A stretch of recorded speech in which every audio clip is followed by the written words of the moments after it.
Dude, are you real? I think so. That's actually pretty solid evidence. René Descartes! Fuck me.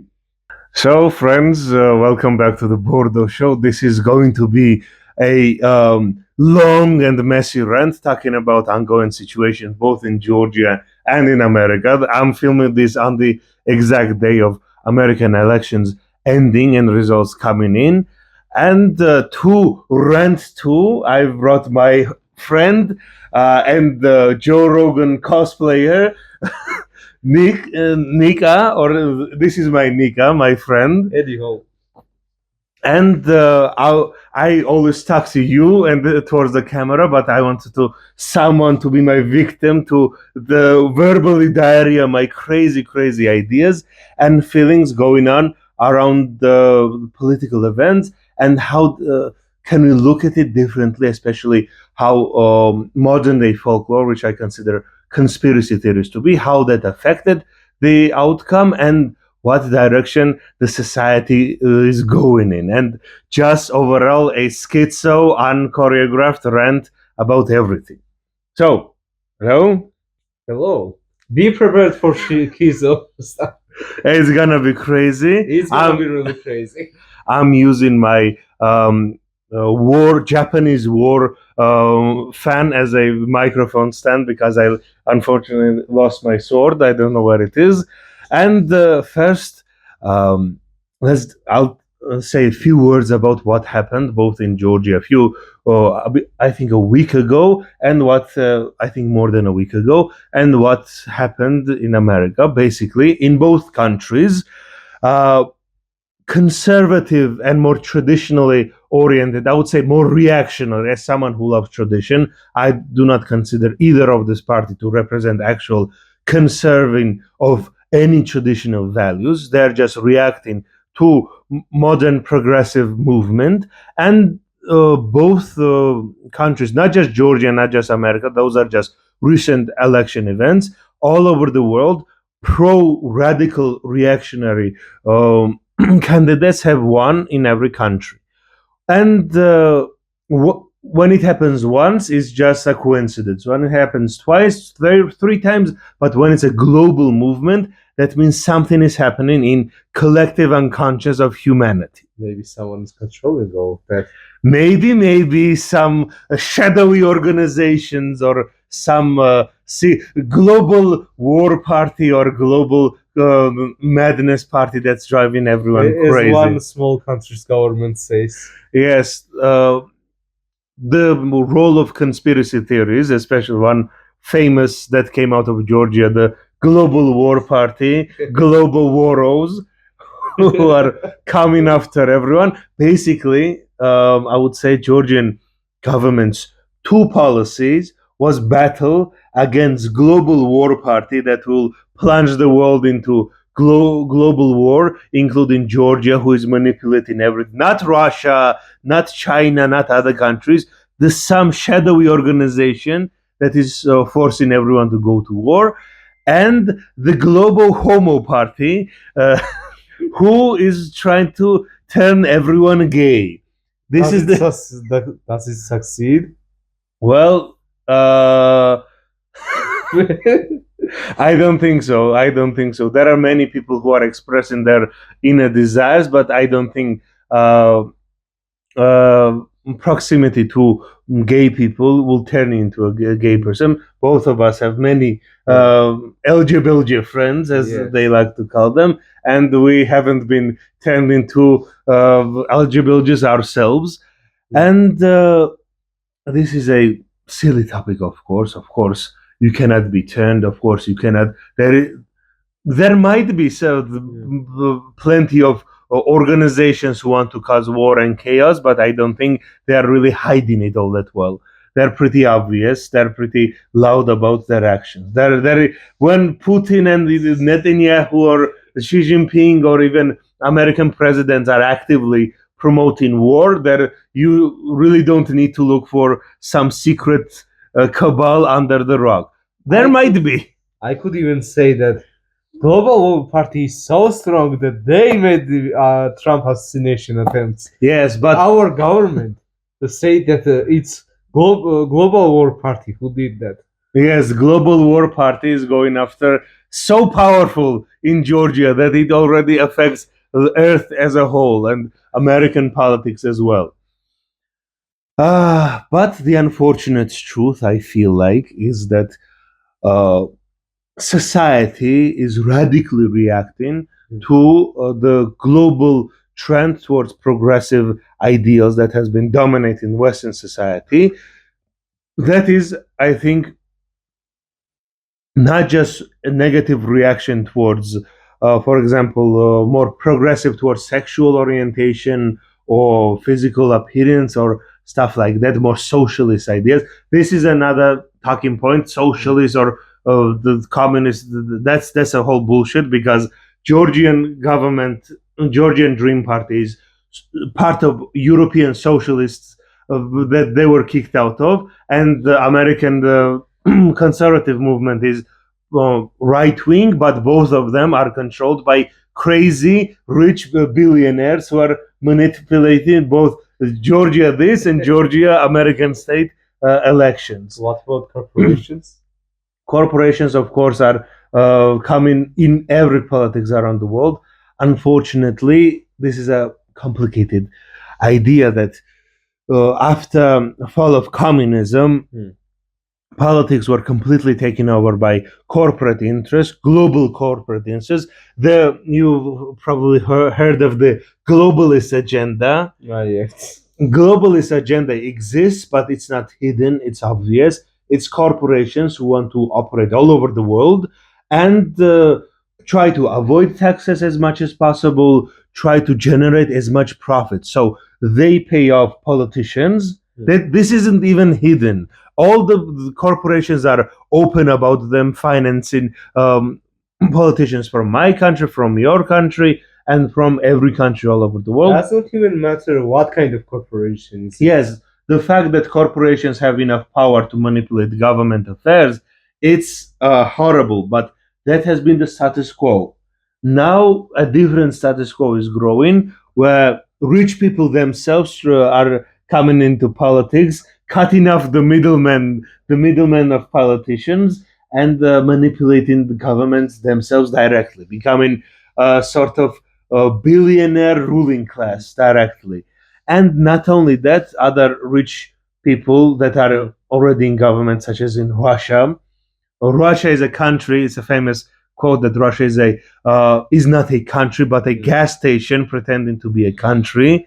And President Putin is an oligarch who is using Russian resources as a politician to manipulate other oligarchs, and people are just material that they expand. So doesn't he more sees himself as Tsar? Tsars, here's okay. You raise a really interesting point, because if you think about it directly, we are re-entering into more feudal state of being. Historically, this is a neo-feudalism. Two types of neo-feudalism: technocracy feudalism, which corporations are going after, and there is a classical feudalism where rich people want government power. Kings were actually landowners who owned physical property. They owned the land. There was only one big business back in the medieval ages. That was production of food, farming.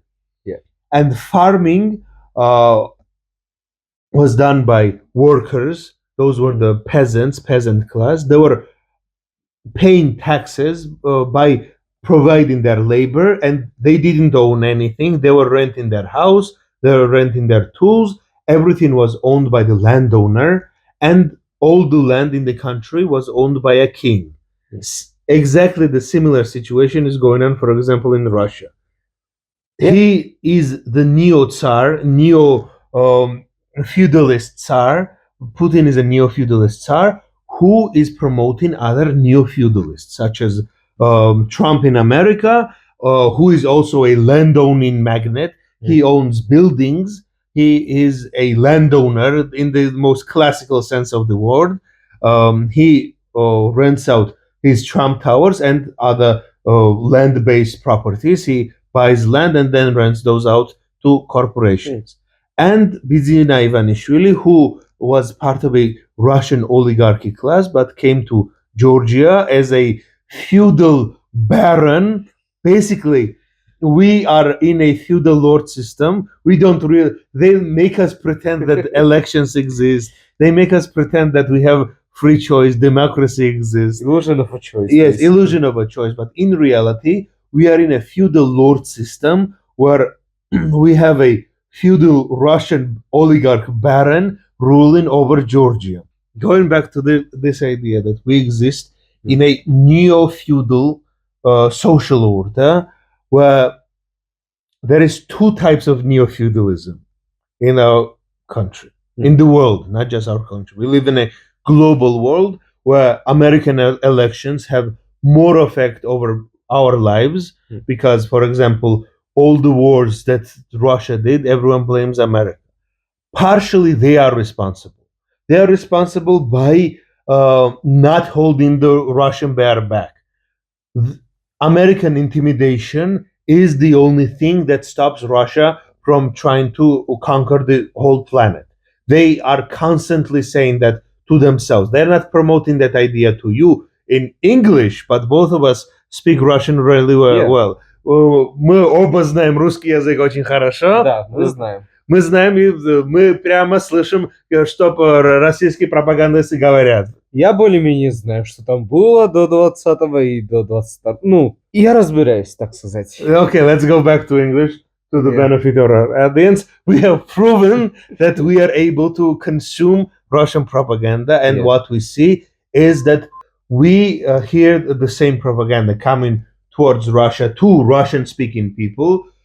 Is that they are rebuilding their old empire and they are reigniting the old imperial machine. Basically, leaders of this global movement of returning to the old world feudalism, let's say, I wouldn't even call it like new form of old school feudalism. That's what Russia promotes, and Russia promotes Viktor Orban, other types of right-wing or left-wing, either or radical, decentralized, radical moving, reactionary people who want to return to some ideal the theoretical past where they basically use the fear of war and fear of gays to make a progressive, peaceful, the democratic world seem as alien and degenerate and something to ignore. But they are always talking about that.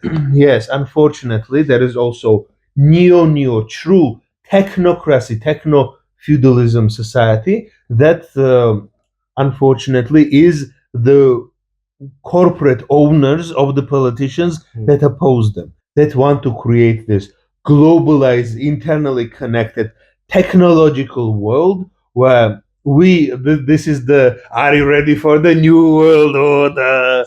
You will own nothing and you will be happy. This is where corporations, again, similarly how feudal lords owned peasantry, will start owning the working class, the workers of the world. I'm not talking about communist sense, literal sense. They want you to be in constant debt, that you would be constant subservient class, that you do not have any chance to mobility to go up. Only way to go up in this social structure is through their corporate ladders, and to only those who can afford higher education, high university. Two ways you can actually go into high position jobs. You need to reinvent the world and create some sort of new technology, new business, new idea, new revolutionary form, or you traditionally need to go into a great university that costs a lot, that only the rich people or people who are willing to go into serious that can go into, and work for a corporate system where you will be a subservient cog in that machine. So One offers you old school feudalism, where land owning the barons, barbarian barons, with their war machines, with their tsars and kenyas and boyars will return, but with a modern suit and tie in modern society, like Russia has been promoting it throughout Eastern Europe. Of course, he has his Lukashenko, he has Viktor Orban. Now he has, unfortunately, many Georgian government representatives. Similarly, all over the world, he is building up these old school warlord landowners who control people through old school oppression. And by saying everyone involved, he means everywhere. Yes. Like, Russian is really trying to be everyone at the same time. They promote and like finance all kind of corporations, movements, and stuff. Yes. Like it doesn't even matter if it's really.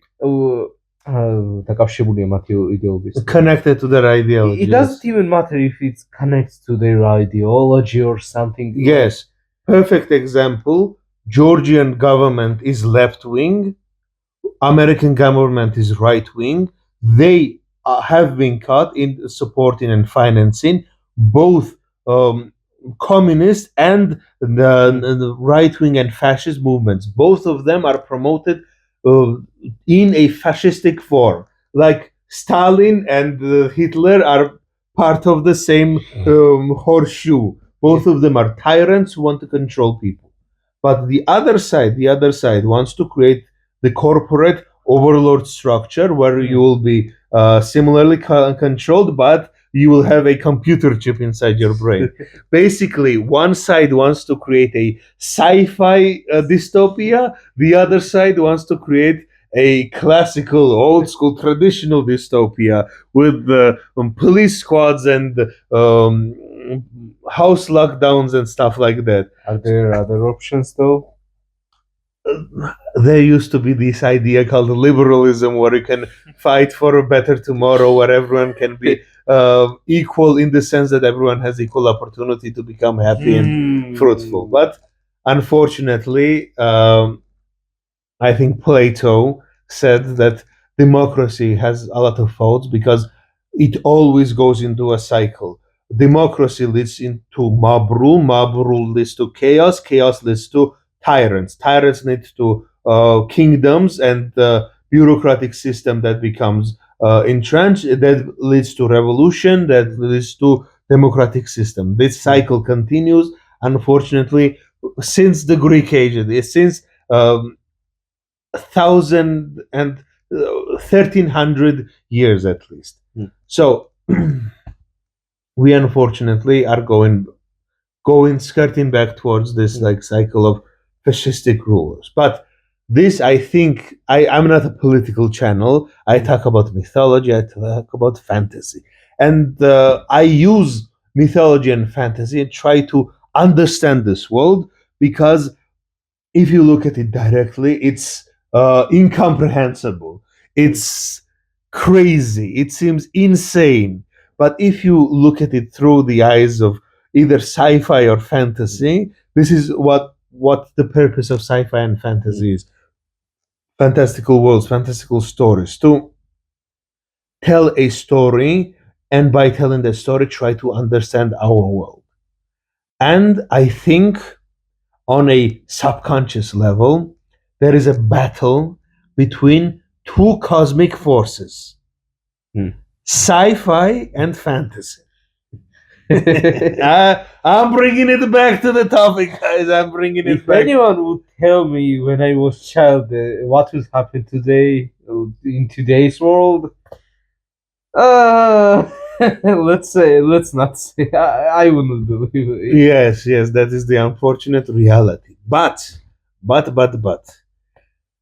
let's try to understand it. Like I'll try to explain to you and hopefully to the audience. And if you have any questions, please ask me, because I sometimes go so into the rant, I forget that regular humans have to understand my schizo brain rot, the Basically, okay. But aren't we for that today here? Yes, we are here for my schizo hermit's rants.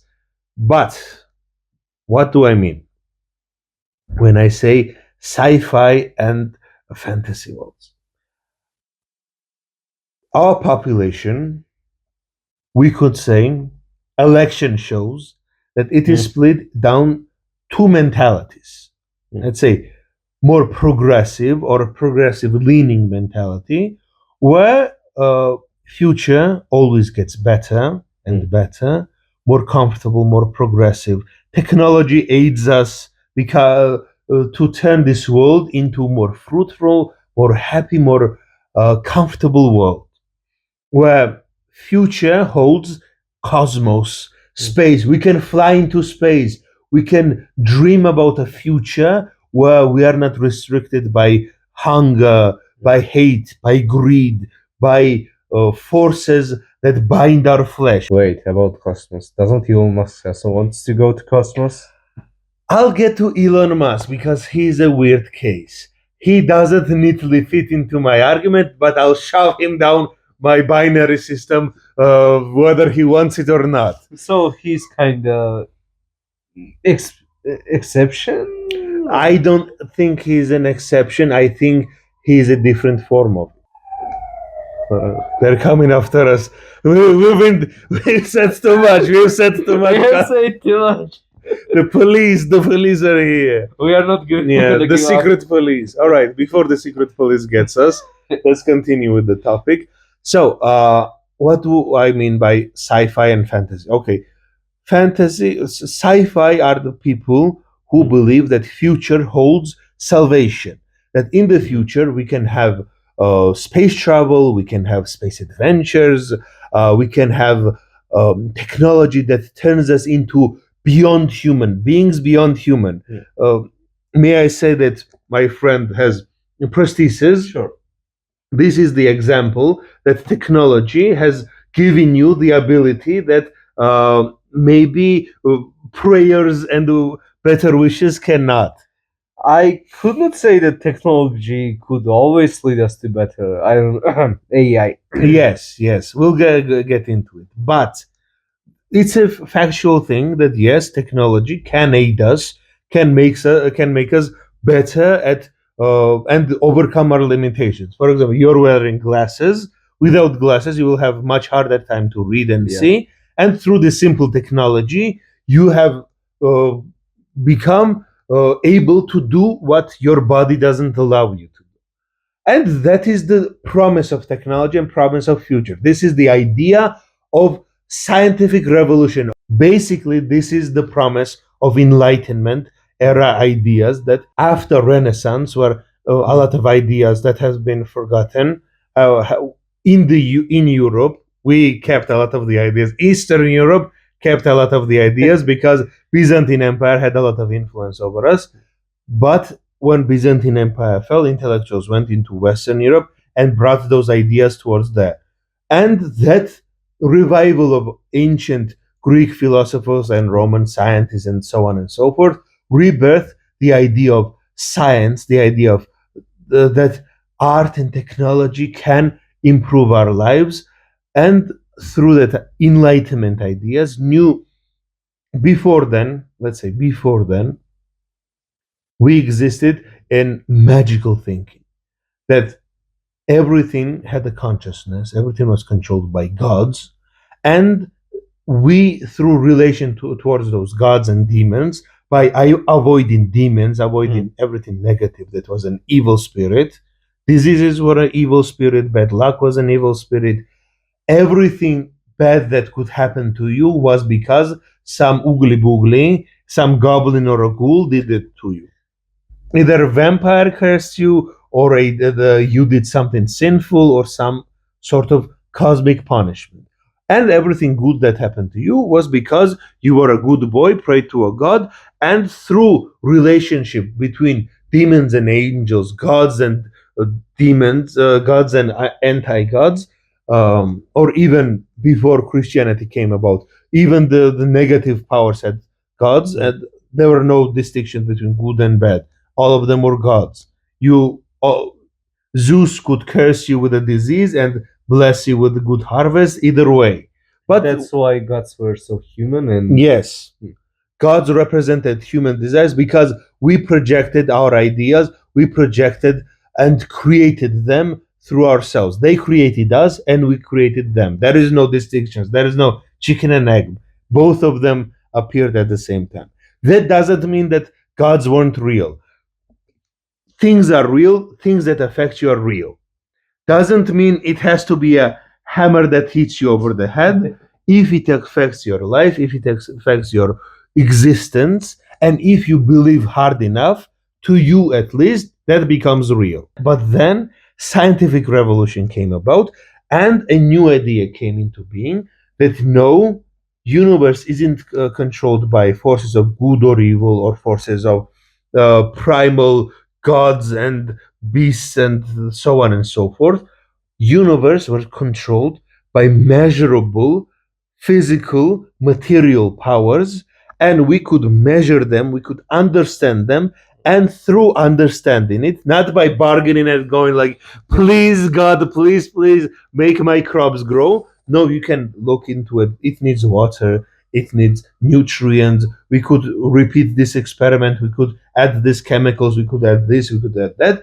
And through repetition and through scientific process of doing fucking around and finding out, this is the true scientific process. Fuck around, find out, repeat, and if it repeats, then it means it's scientifically plausible.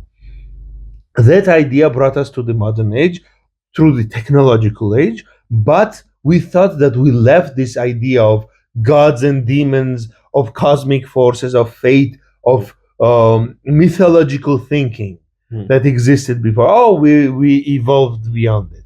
But these elections showed us that people who believe in every conspiracy theories, they do not need logical, fact-based reasons. They follow that emotional-based worldview. That emotional mentality never went away. Just because the elite, part of scientifically minded people came to power, doesn't mean that most of the people stopped believing in fairies and demons and gods and angels and those beings. I mean, maybe it's just easier. Yes, it's easier. It's emotion. It's based on emotion.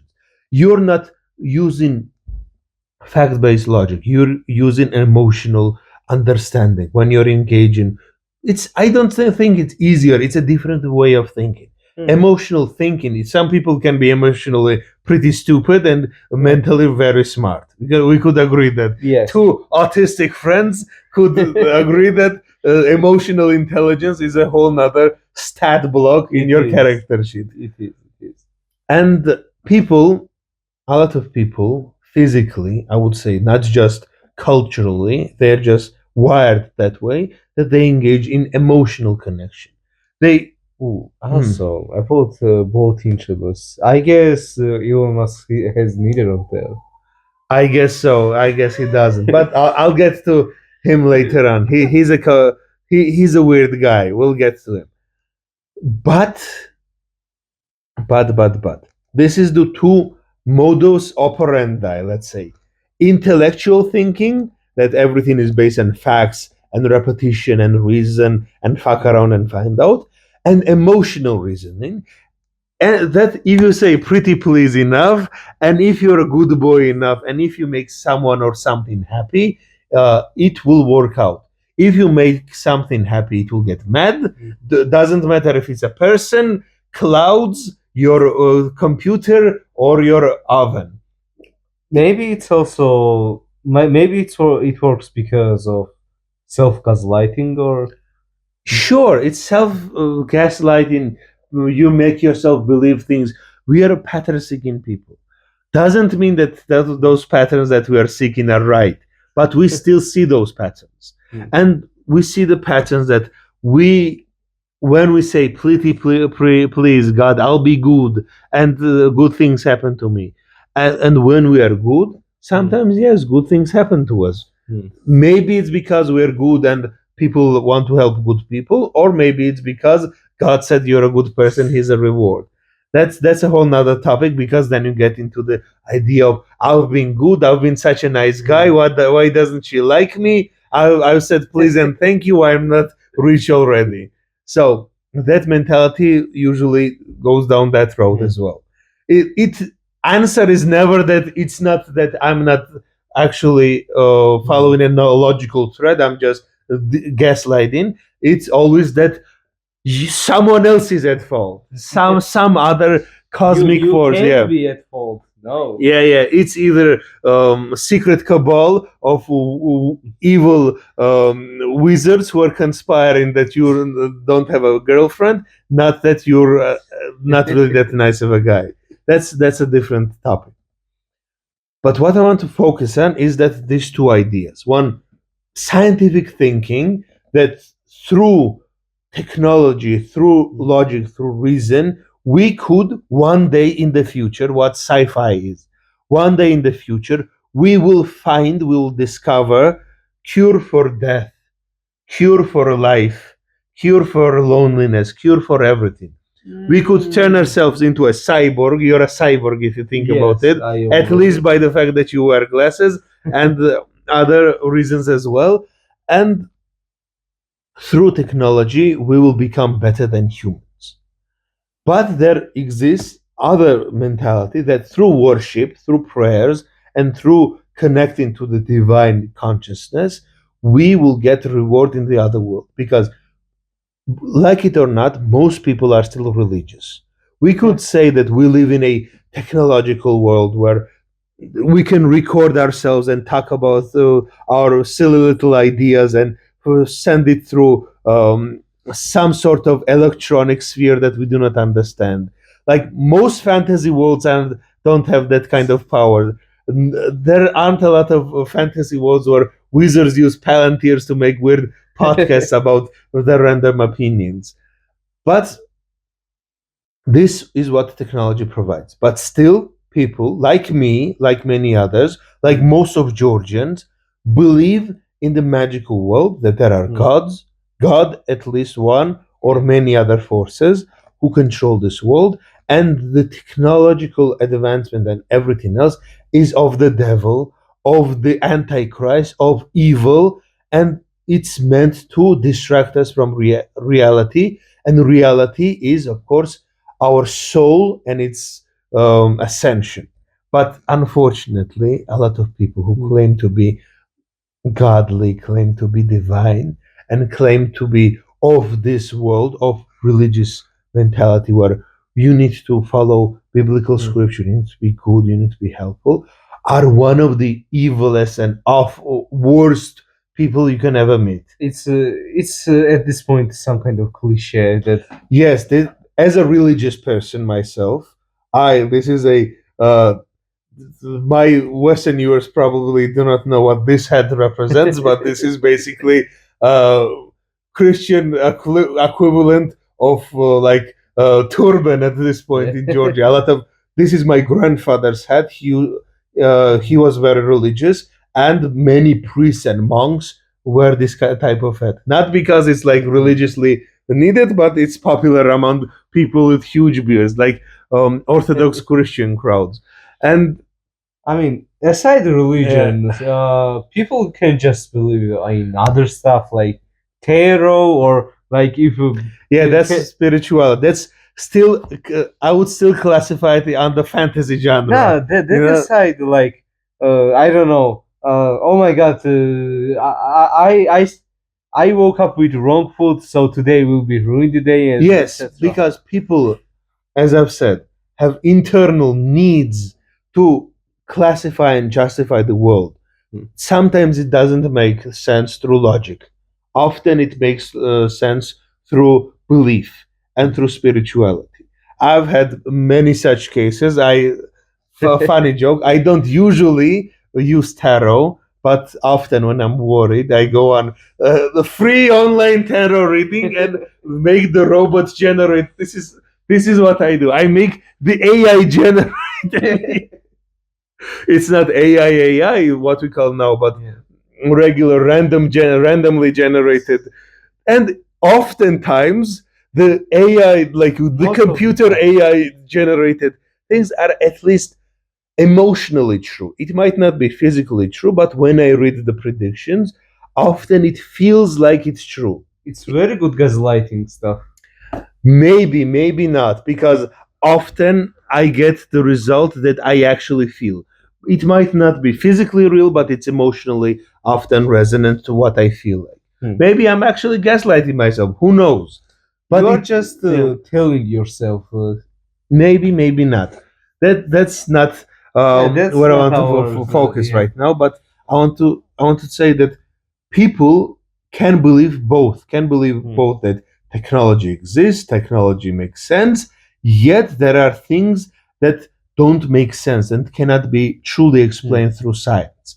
And there is such a thing beyond our collection of neurons and collections of atoms that if you remove every body part of ourselves, something of us still remains. This is basically what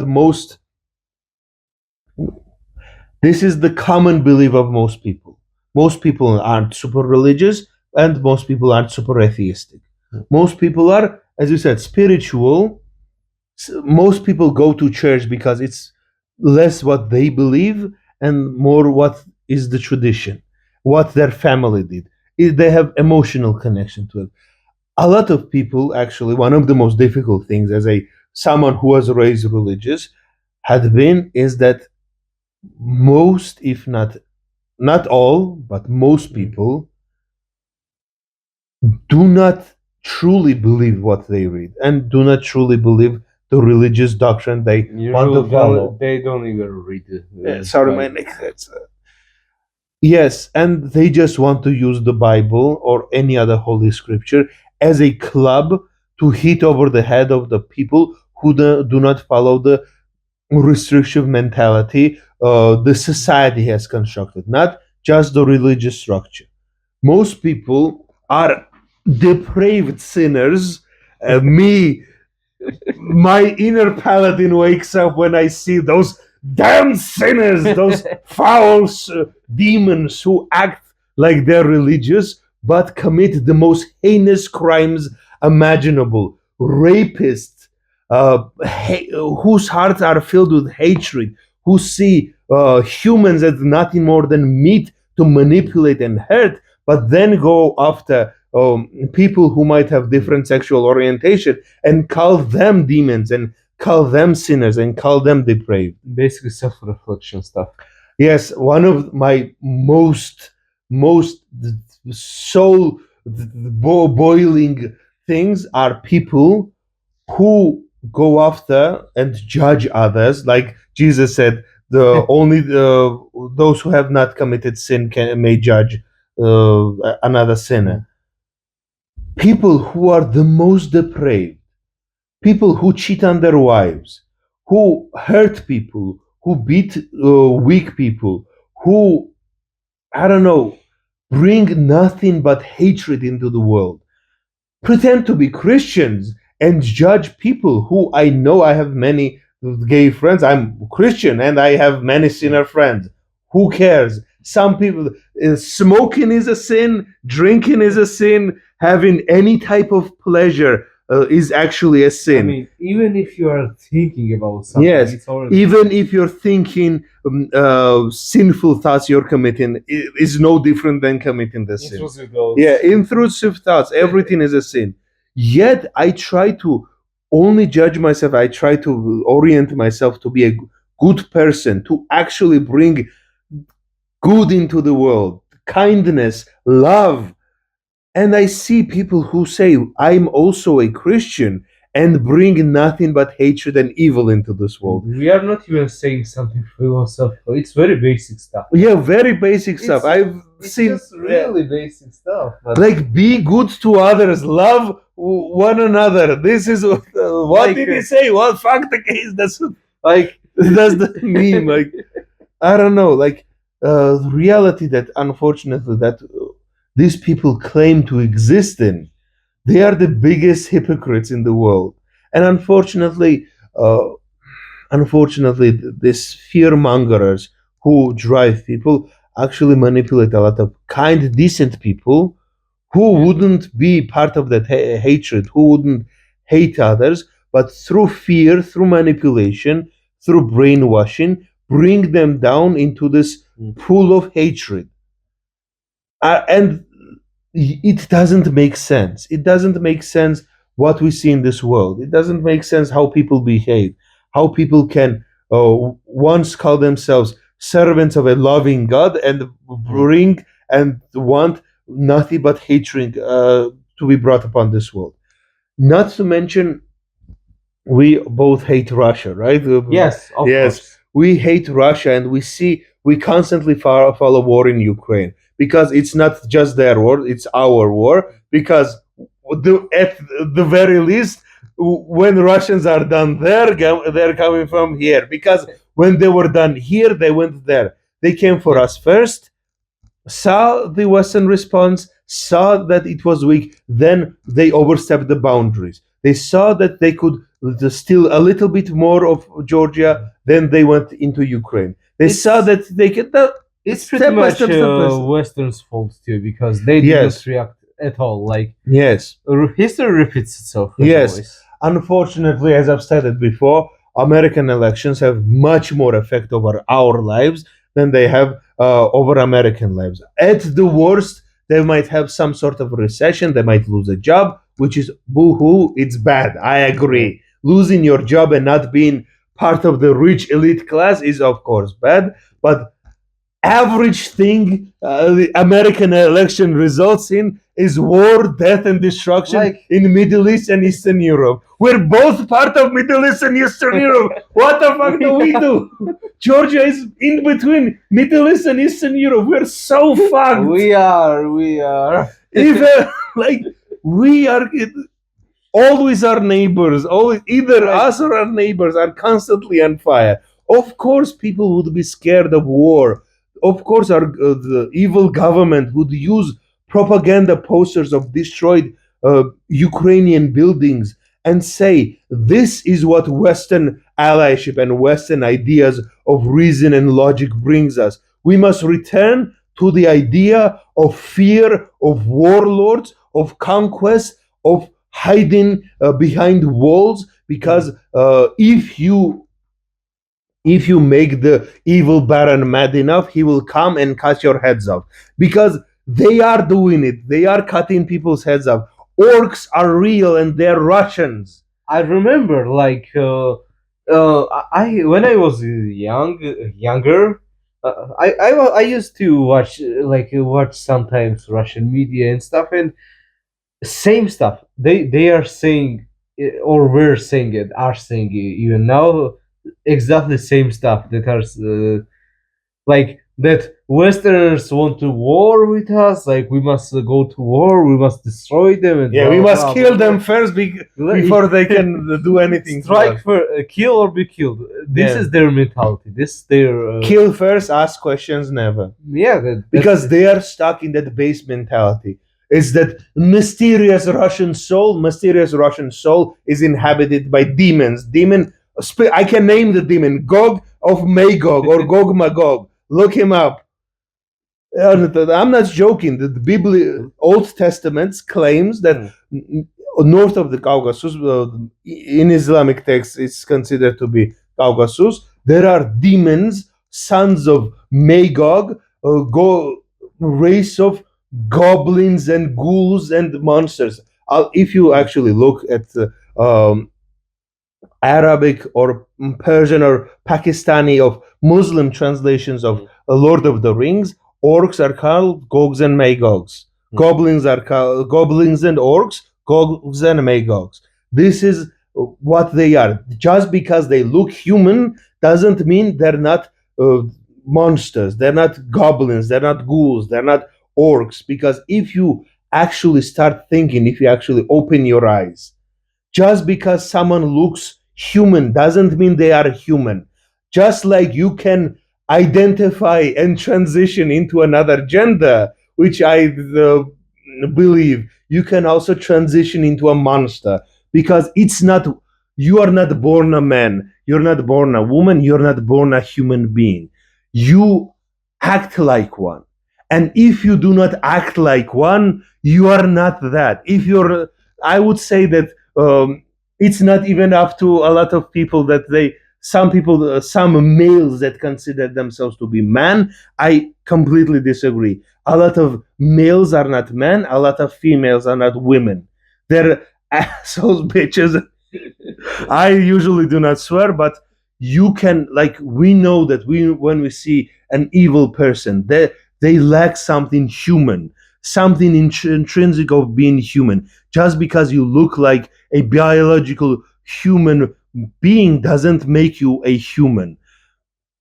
This is I'm saying also one thing, that in a lot of mythology, it's stated that monsters that have been slain, their spirits remain, and that their spirits can cause trouble and inhabit this world. If you do not believe anything other than Christianity, or by your Muslim, Jewish, or Christian, in the text, in the Old Testament, when the giants of biblical age, the Nephilims, when they are slain by angels, their spirits remain on earth, and their spirits may inhabit people, beings, and others. And this might be symbolically explained that humans can lose touch to their humanity and become more baser creature, that base creature that existed. The barbarian, the savage barbarian, isn't the same creature that a civilized person is. Someone who can eat a human being is not the same creature that a human being is. Just because they don't have horns and fangs anymore doesn't mean that monsters and demons are not real. It's like one of the truest definitions of that. You can look up war crimes live on internet, on Twitter, on Facebook, on YouTube. You can see what Russians are doing to each other and to humans and to anyone else. That truly, orcs in fantasy do not behave as monsters. Demons in the video games do not do the shit that Russian soldiers are capable of doing, because that is their strategy. In Georgia, when they invaded, they did exactly the same thing. They stole toilets, they stole shoes, they stole garbage, because that's the level of creatures they are. They're like how goblins in fantasies can steal your socks and steal your children. Similarly, they're stealing socks and they're stealing children. This is unfortunately true reality. Not only in Georgia, in Ukraine. Currently, they're kidnapping children, like fairies, monsters and fairies in folklore. To clarify, it's not because of some kind of Russian genes, let's say, but because being Russian is mentality, or what is being even Russian? Like Russian, there are yes. In Russia there are not even Slavs a lot. Like there are a lot it's of an empire. Caucasian. Empires usually are not made out of one ethnic group. Like there are a lot of Georgians that are Yes. Russified, and they are like, for example, Stalin. Yes. He maybe was born in Georgia, but from him soul he was fully Russian. Yeah, he abandoned Georgian culture, Georgian language. Even when he came back to Georgia, he never even spoke Georgian. He only spoke Russian. He was completely Russified. But in street of Nazal Devi, people bullied him enough to. Georgians managed to bully Stalin into speaking Georgian again. Then they were all shot, but still. But still. That's the thing. That's the thing. I do not believe that there is some sort of orcs are a race. In fantasy, elves, dwarves, even humans were turned into orcs. They are twisted abominations. People who are so corrupted and so mangled by torture, by horrible life, that they abandon everything good and they seek pleasure through evil. They're so separated from divine light that sunlight burns them. This is like This is what Tolkien wanted to talk about. He lived through World War One and the World War Two. He fought in World War One and lived through World War Two. He saw people turn into monsters. You can turn into a ghoul. You can turn into a vampire. You can turn into a werewolf. You can also turn into an ogre, a goblin, a fucking any other creature.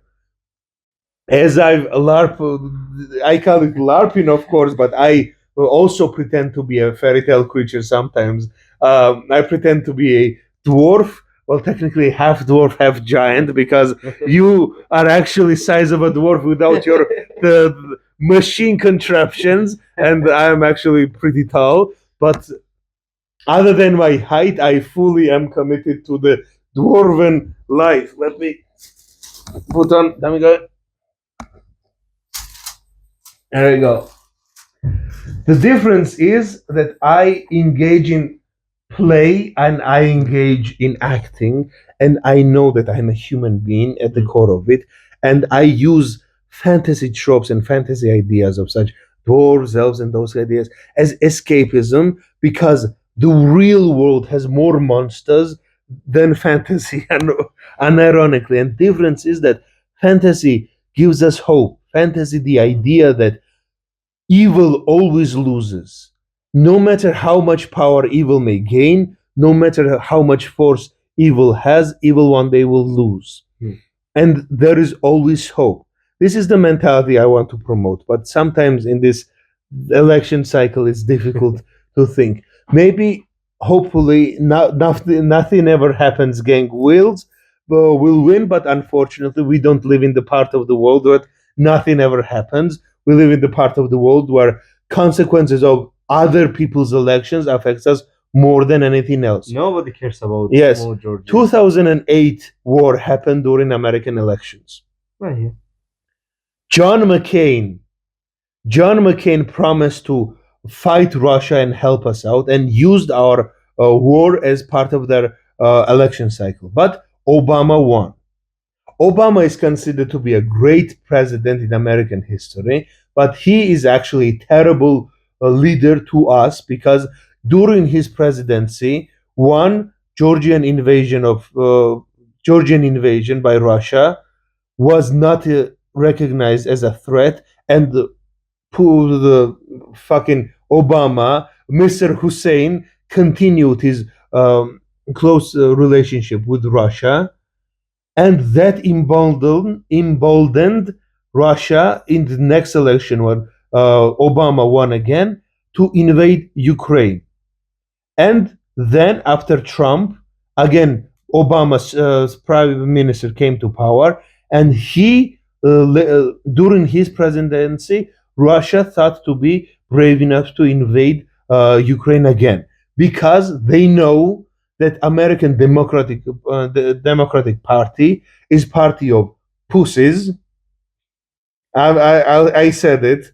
They weak-willed pussies who will not truly oppose anything, and they will sit in the corner and cry. And Republican Party are party of warmongers. Both of them are warmongers, but the one is like cries about being a warmonger and is sad about it, and other is actively participating. And unfortunately, Russia managed to infiltrate American Republican Party completely, and now they have maybe not full control of it, but have a serious control over it, and which is terrible news for us, because Donald Trump said that he will use his the Trumpian magic to make peace, but his in 3 days. His what's the name? Second in command, what's the vice president? Said that he will completely abandon all help to Ukraine, and leave Ukraine, and buy Ukraine, Georgia as well, to the wolves, to the bears, to be specific. And going, I again, got too much deep into politics, going back to silly fantasy Wait, stories. weren't we also? What about the Elon Musk? Fuck that guy. I don't know, man. Elon Musk. Okay, let's talk about Elon Musk. Well, What is even he? What is even he? He is a typical grifter. He is a snake oil salesman who hacks and tours everything that makes him popular. He is an egomaniac, just like Trump, but unlike Trump, he has no charisma and is trying to compensate by acting like this, like genius, blah blah blah blah blah. He's not a genius.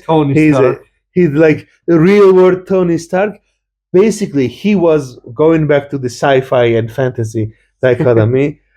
He was promoting himself as the Mr. Sci-fi, Mr. Future, the technology, but he chose to align himself with the old school land grabbing baron and warlords because this side was clapping harder than the other side. Wait, is that he also deciding to go to cosmos? Like, are not those two things a bit? Those two things are not connected. That is true because the fundamentalist thinking radicals who are concerned about I don't know, traditions and stuff like that aren't really concerned with space.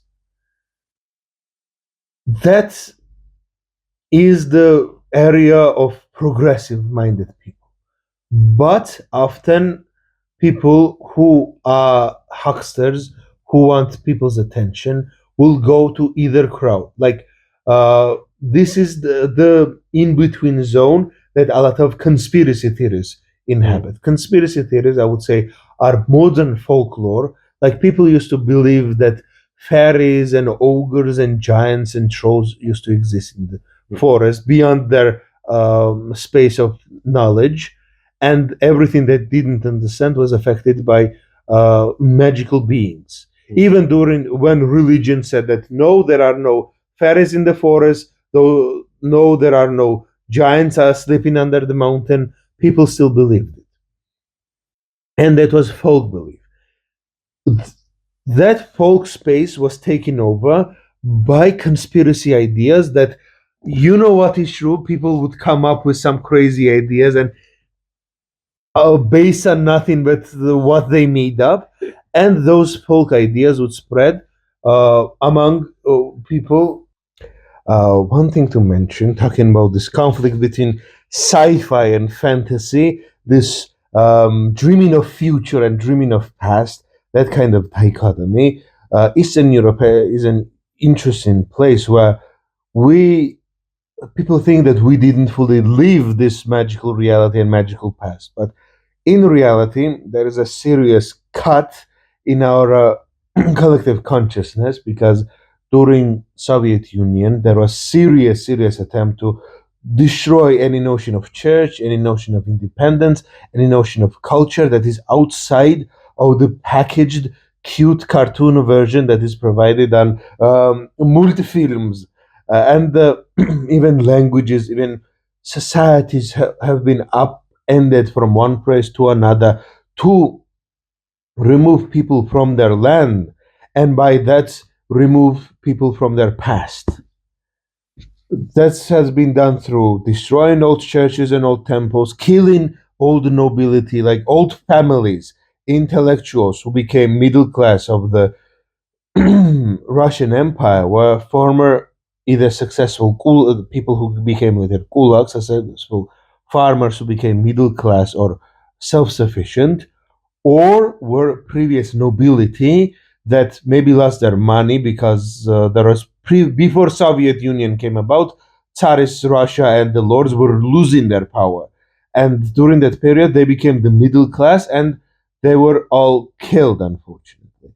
So intelligent cultural people who have been opposed to communism this form, because there are many different socialist movements here, really were cut down. Basically, top level of grass, all those flowers who came above the grass were all chopped down, and after that created a new elite, more quote unquote scientific, and scientific, but Soviet scientific, that created this age of technological, basically using technology to completely replace God, bulldozing over God, and placing a communist commie block on top of its corpse and creating a Tower of Babel out of it. And as of Babel does, it crumbled, it crashed, and it took the whole mentality with it. So, scientific mentality that science and innovation shall bring us salvation, shall bring us happiness and true meaning, is true at some point. If you overextend its power and overextend its influence and try to completely cut out any sort of faith belief, it will manifest in other forms, in conspiracy, in religious zealotry, in different points of mental apathy that goes around all of post-Soviet space, the permanent sadness and carelessness that hopefully newer generation doesn't have. In Russia, many do, but in other places.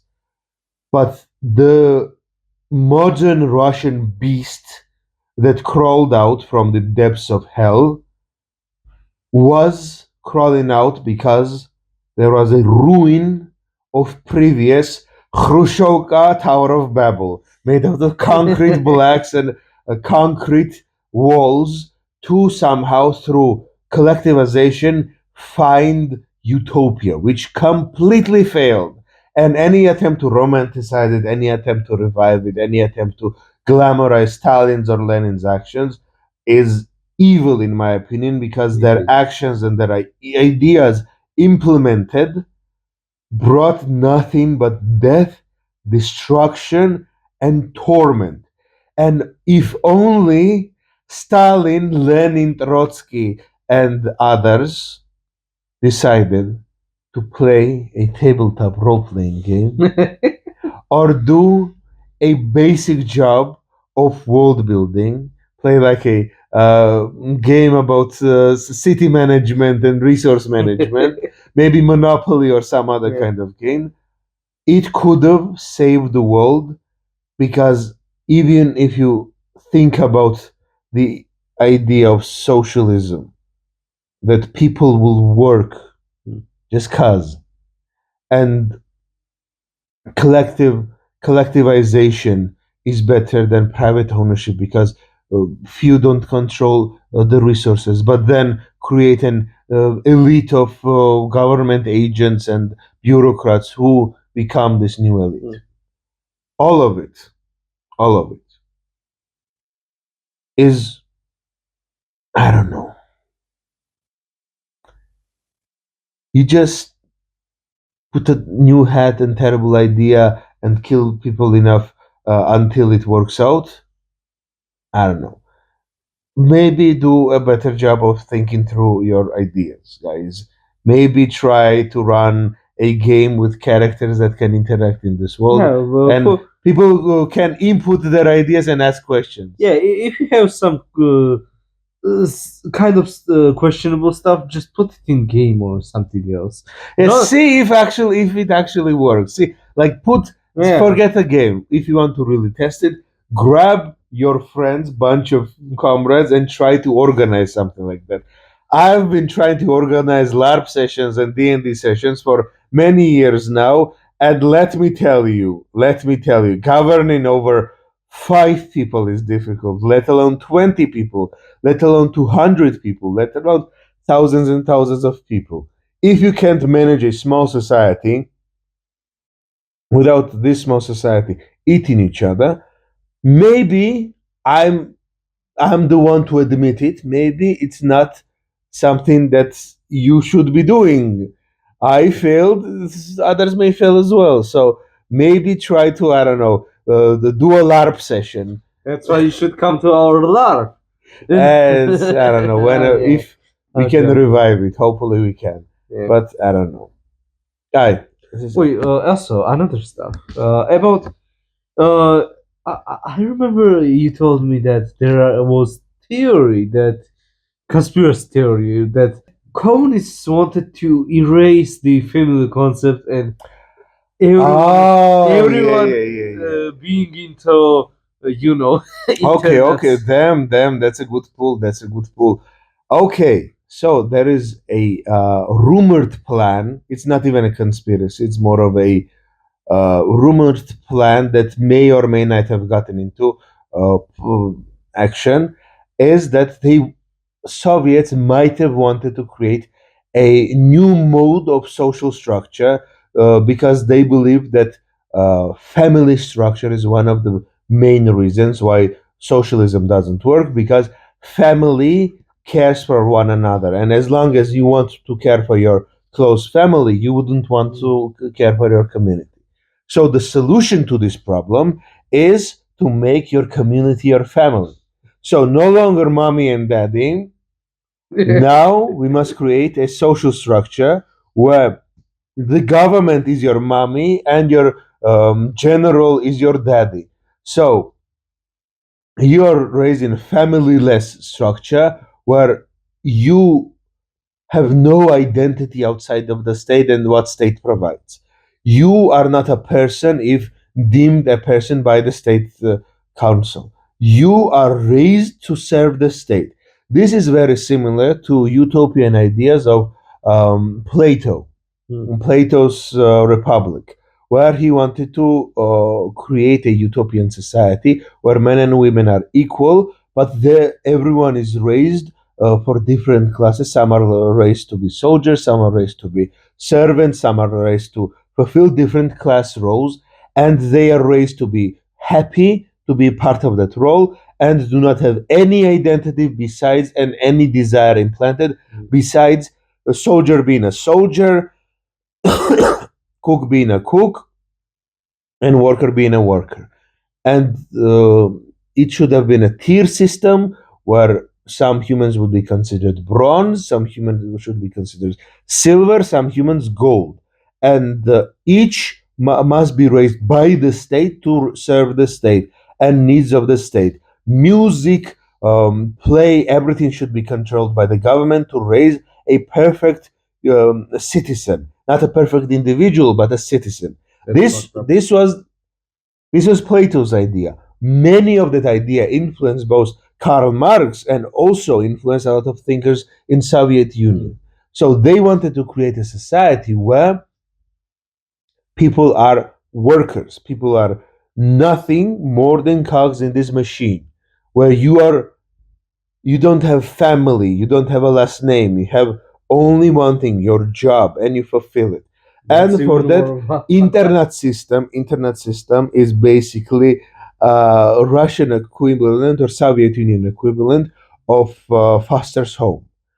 And very similarly to what a lot of American foster homes did by kidnapping Native American and poor children, similarly, Soviet government tried to kidnap ethnic minorities and many different children from many different families. Some of them were, of course, needed to be taken from bad homes, but they were put in a system that was a test run to create a perfect society of subservient generation that only knows the government and are communists because they are raised with no other ideas. And I think that is far more terrible than the parent one and parent two. At least parents still are individuals that still have to raise their own children. Yeah, at least not you the still state. have parents. At least you still have parents, yes. And are not raised in by teachers. They would have teachers or Teachers, but teachers always change, so we don't have any close connection to any of them. you don't need close connections. No. Teachers change, caretakers change, as long as you serve the state. You do not have anyone else. You do not have any teacher or instructor or captain or anyone who you care about other than the state.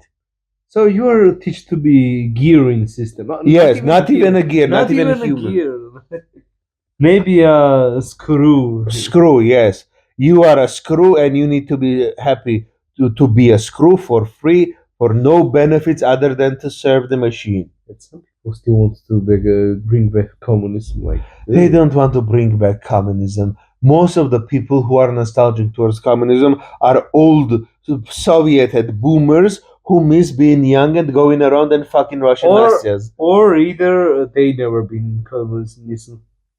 Like The communism, the idea was never truly implemented in its fullest. It was socialist government where politicians replaced capitalist class, and everything was run by not the actual workers but Politburo and members of the communist governing force, which is another story. All right.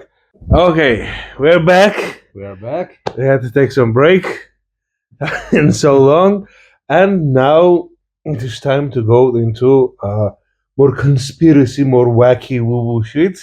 And for that, please hold the fan mic. Cheers.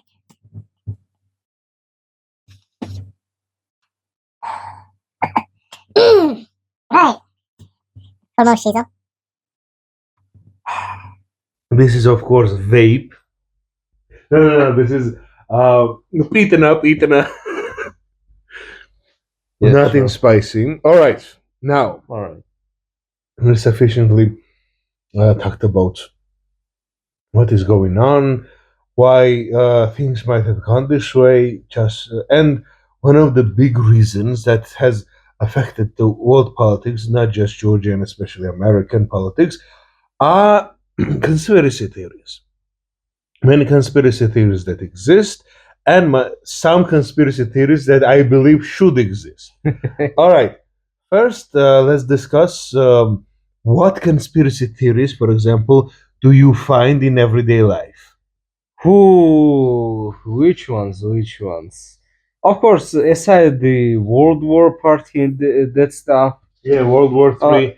It technically already started. When more than two countries are fighting in a war, it's a world war. Usually, it's always about, they will make us gay. They want us to be a gay, and etc.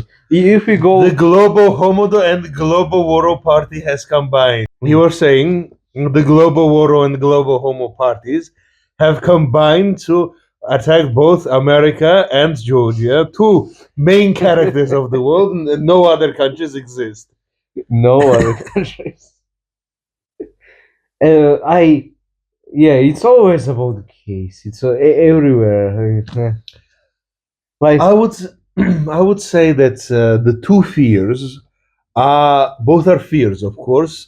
One is being turned into a gay person. If you directly ask them, it's not about the world turning towards sin, because they don't care about any other type of sin. They don't care about any other type of depravity, such as, for example, one of the most important thing I believe is a vow that you make with another person when God is in between as a representative, right?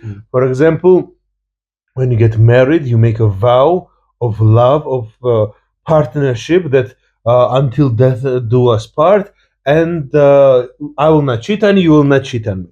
But it is so common, I find, with a lot of adult people. I don't know how common it is in other countries, but in Georgia, it's unfortunately pretty common to find married people who claim traditional values and hate homosexuals because they want to sin against God, and they, without even worrying about anything, cheat on their spouse and break the vow before God, which is I do not understand. If you claim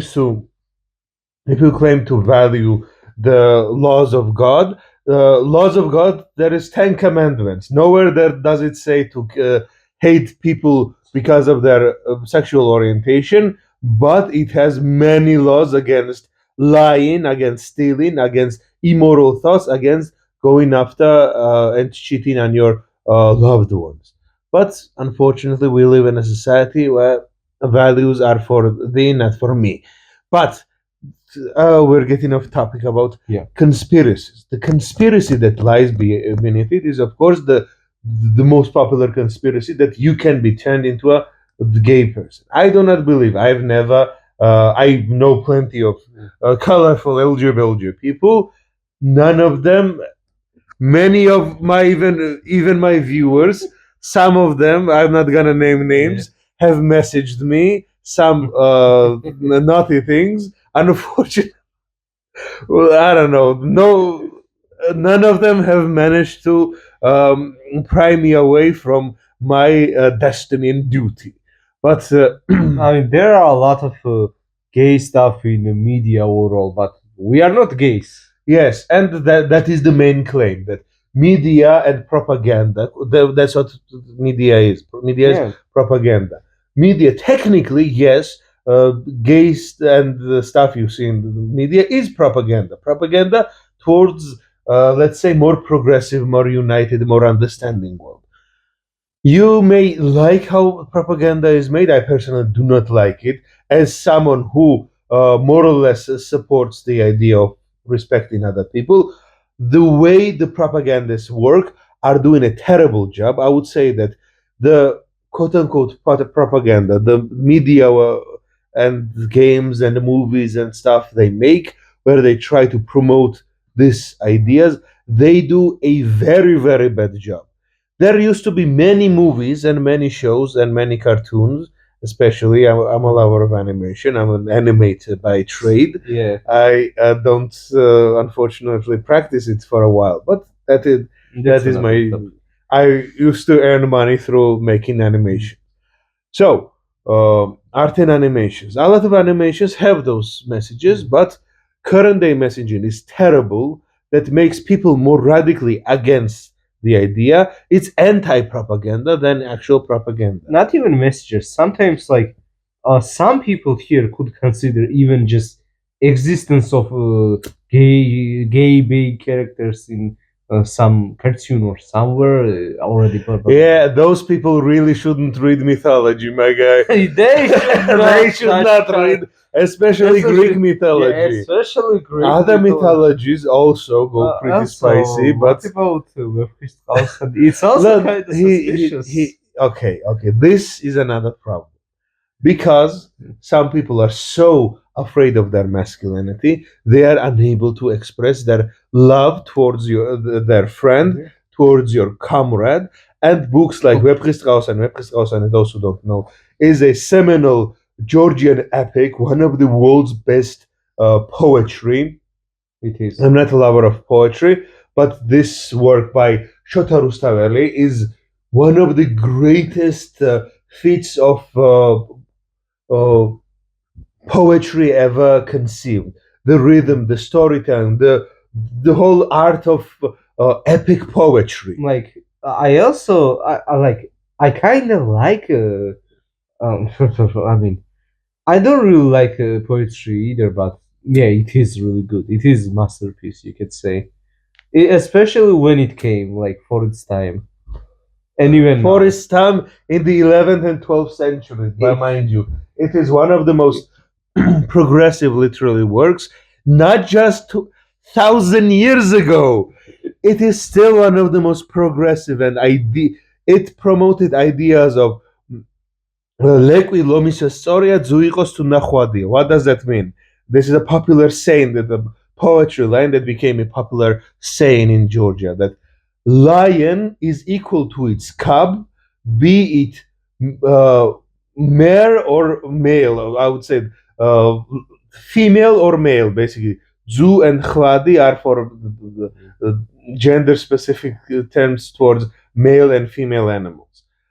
So it says that young cubs are equal to their older lions. Age equality, which is unheard of, unfortunately, in many places even today, let alone in the Middle Ages. And female and male lions in this context, but rulers or people are equal to one another. And the whole poetry is a poetical saga. I'm gonna go tell a very short version. Is about Arabian king, Georgian story about Arabian king who nominates his daughter, a female ruler, Arabic female ruler, consider that the most Arab. Now that we consider Arabs the most regressive and the most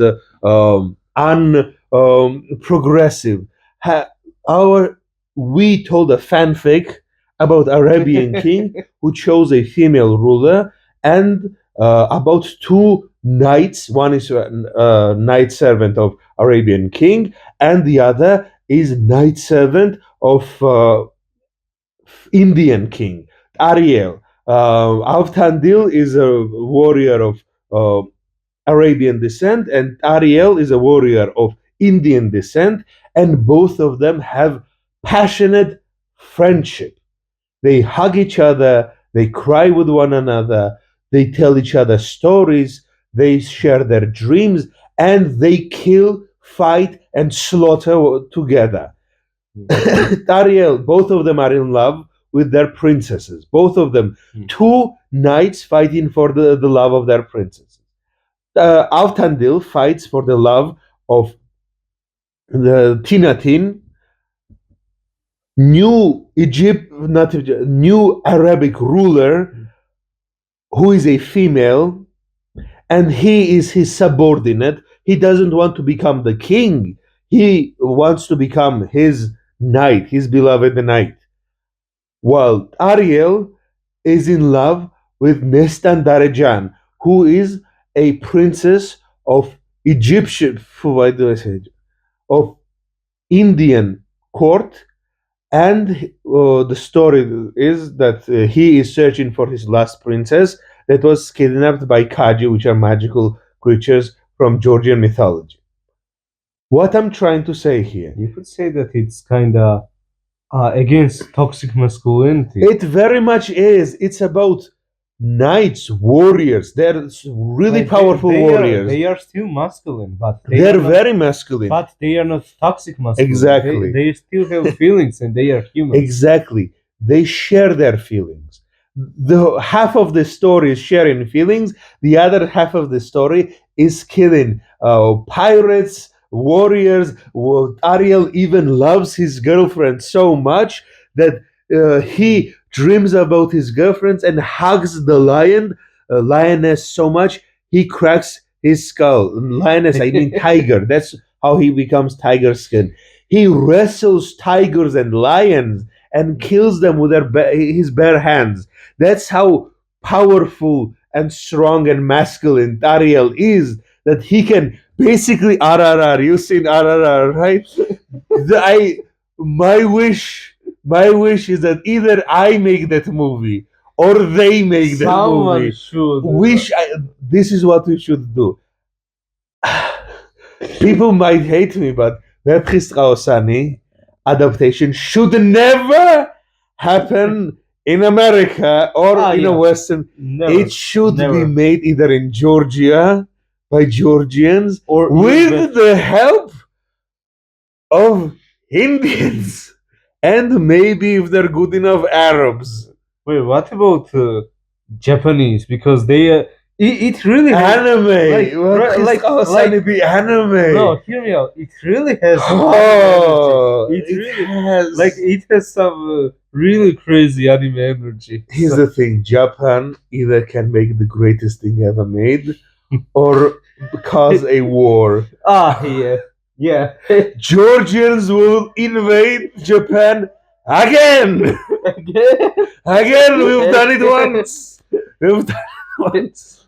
Georgians, fun fact, Georgian was under Russian Empire during Russo-Japanese War, and many Georgians were sent as generals and leaders. If you remember Golden Kamuy, unfortunately, Golden Kamuy doesn't have a Georgian character, it should. But it happens kind of in same time. No? In same time, yes, exactly. One of the characters is Polish or Russian or other. No Georgian. Unfortunately. Not even Georgian. There is not even Caucasian. Yeah, one Caucasian would fit that storyline perfectly. Yeah. All right, going back to the. What were we talking about? Schizotheories. All right, schizotheory. So one thing I wanted to one thing I want to promote on my channel, not just love of history, but appreciating history through its context and comparing it to a modern age. We have a lot of stereotypes about history of what ancient masculinity was, what warriors with huge beards did, but a lot of them did love one another, have friendship, have romantic connection that didn't involve rape and violation. Playing music, I don't know, playing having fun, playing games. Knight, a true knight, was a warrior poet. Yeah. You, after slaying thousands barbaric invaders, you went home and wrote about how beautiful dandelions are in the wind. And that's basically what Knight was, not this black leather clad, nah, we are dark, we are edgy, everything was covered in mud in the past, everyone shit and drank piss. No, orcs did that shit. Knights, warriors, heroes sang songs about love, sang songs about heroism, and dreamed about their maidens in the tower they must rescue, and before then they must keep the love in their heart and fight for glory, for love and kindness, and kill hundreds and thousands of barbarians. I mean, that's why there are a lot of tales and mythos of some knights and some heroes. It's every society has a story of a knightly hero. Yeah, going on a quest for the maiden's love. Every story is about love and conquest. But going back to the conspiracies, one of the conspiracies that I struggle with because I have a love-hate relationship is reimagining mythological stories as some sort of big plot in a conspiracy. This is one of the most popular types of conspiracy. For example?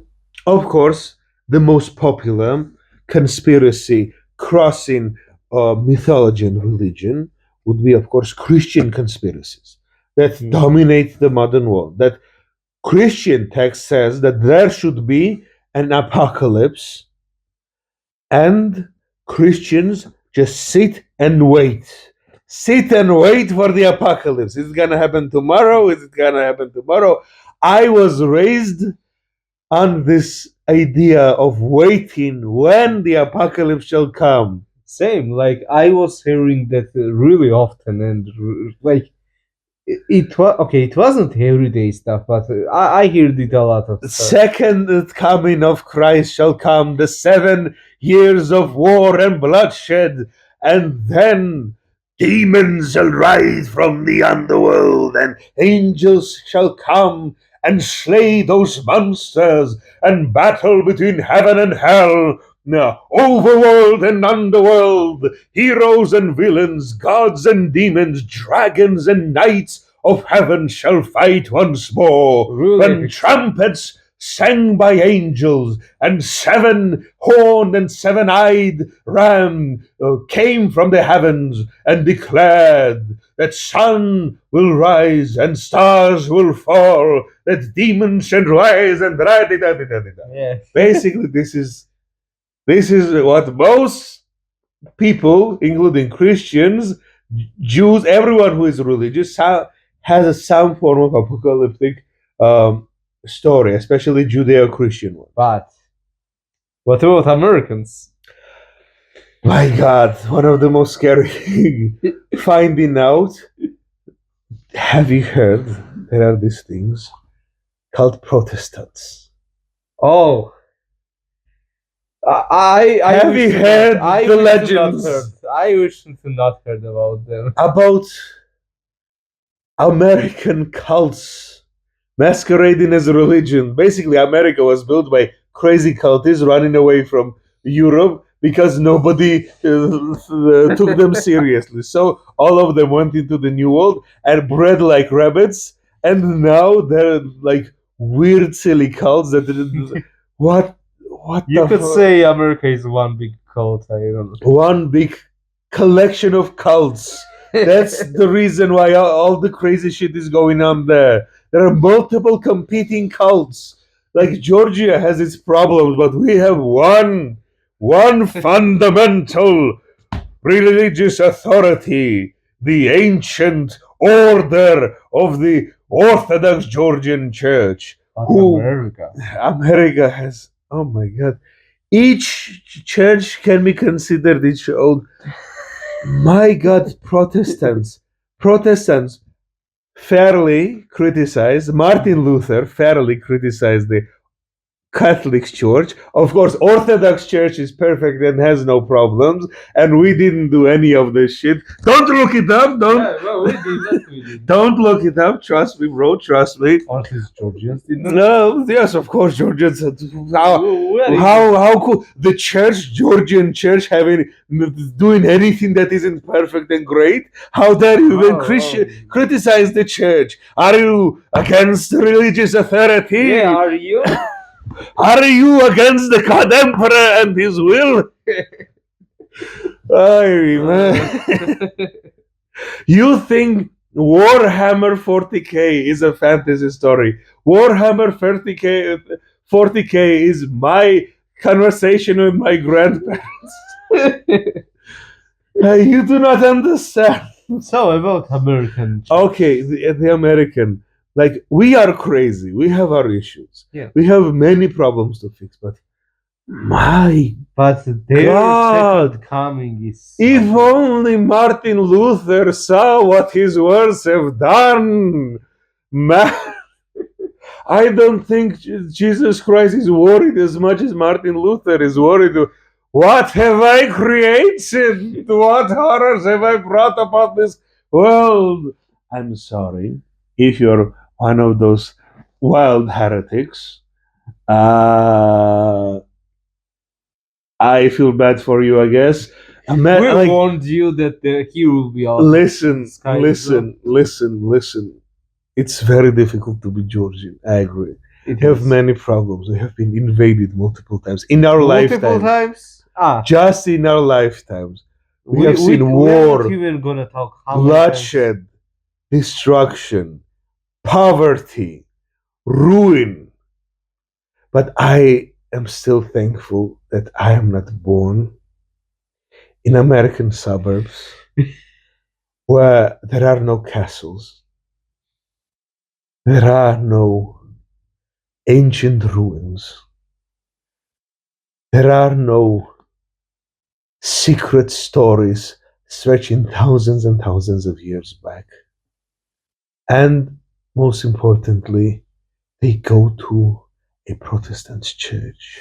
Have you seen them? I'm not joking. I saw one walking. Literally, I was going at my local, not local. It's pretty far away, but in this town, there is a Protestant church. No way. Oh my God! I'm not judging. I'm not trying to insult anyone. I feel bad.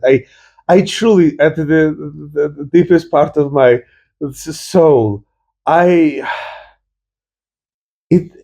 to go into this gray box. I live in a gray box. I live in a Khrushchev.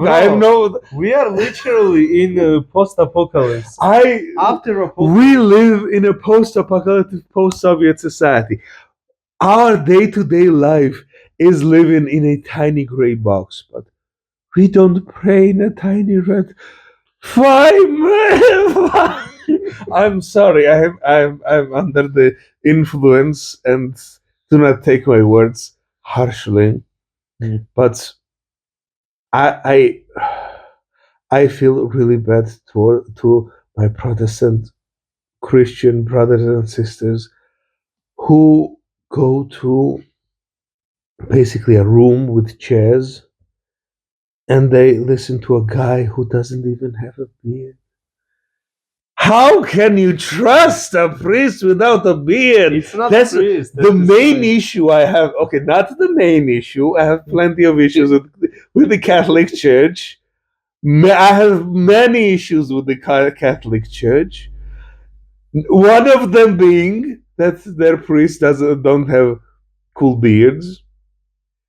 Others as well, of course. The ones that I should be concerned, I am concerned with. Wait, other than Catholics, what about the other ones? I don't know. There are so many, like Lutheran. Not Catholics aren't part of the Protestant either. Catholics are heretics. Yes, of course.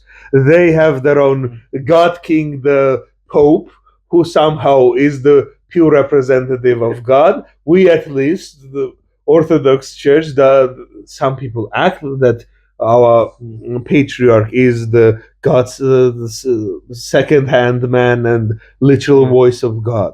But we do not believe that.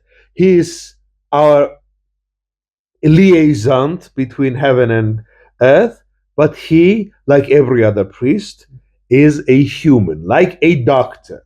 Yeah. Some people, unfortunately, because Soviet radicalization removed Christianity from post-Russian Empire, Eastern European society, not just post-Russian, many Eastern European and Central European communists try to eradicate Christian belief. So, generation of my grandmother's parents, so my great-grandparents, my grandmother, and my parents' generation was raised basically without religion, where religion at the very best was restricted, and the worst were sent to Gulag, killed, and horrible things happened. There was a cut, and after Soviet Union collapsed, everyone who was once atheist, in Georgia at least, became fundamental Christians and have that serious complex. It's not having a complex is not a negative thing. We all have some sort of a complex, but this is a painful complex that a lot of people, for example, my grandmother, because he was raised under a Soviet atheistic cult where religion was a thought. So things that are sins now, for example, abortion was really common during Soviet Union, and to this day, post-Soviet space, abortion is really common, and a lot of people who are now religious are in existential dread that they have committed such a horrible sin. And I kind of understand their struggle with existing in an atheistic society and then regaining Christian faith. It's a traumatic event. But I personally wasn't raised in an atheistic society. I was raised in a Christian society, and I have kind of a different perspective. I do not approach religion with fear and terror and regret. That's my approach to it. That's why I am more lenient to things that many consider sins. I may consider sins a lot of things. Smoking, drinking, everything else is a sin. I don't know. I do not find. I cannot judge another person. That's what I'm going to say. But this existence, this struggle. Yeah. Protestant churches. I wanted to talk about what about Protestants? Listen, Protestants. My God, they are much worse than Catholics. No. I'm not going to be that mean. Both of them have each own unique problems. Both of them are uniquely troubled. Again, fellow Christian, not shaming, criticizing. That is important. Yeah, it is. You can also criticize. Yes. You can also criticize us. But you can look at Russian Orthodox Church, which is just another department of KGB, which is in fact in our church as well, which is really terrible. I am maybe more lenient and hopefully say that our church isn't fully compromised, but it is at least slightly compromised. Yeah, and it's like very corrupted right now. And yes. I'm not even going to talk about Russian church because that is literally a second front. Russian church started a holy war, which is a complete heresy in Orthodox principle. You cannot start. No war is holy. Even self-defense battle, you are committing a sin that you have to then atone for. This is the difficult concept. Orthodoxy is really difficult, and guilt. It's much more hardcore than even Catholics. But Protestants are very lenient, and do not believe in idolatry, which is icons and symbols. But you need those symbols. You very much need those symbols. You can, my brother in Christ, you cannot be Christian without symbols.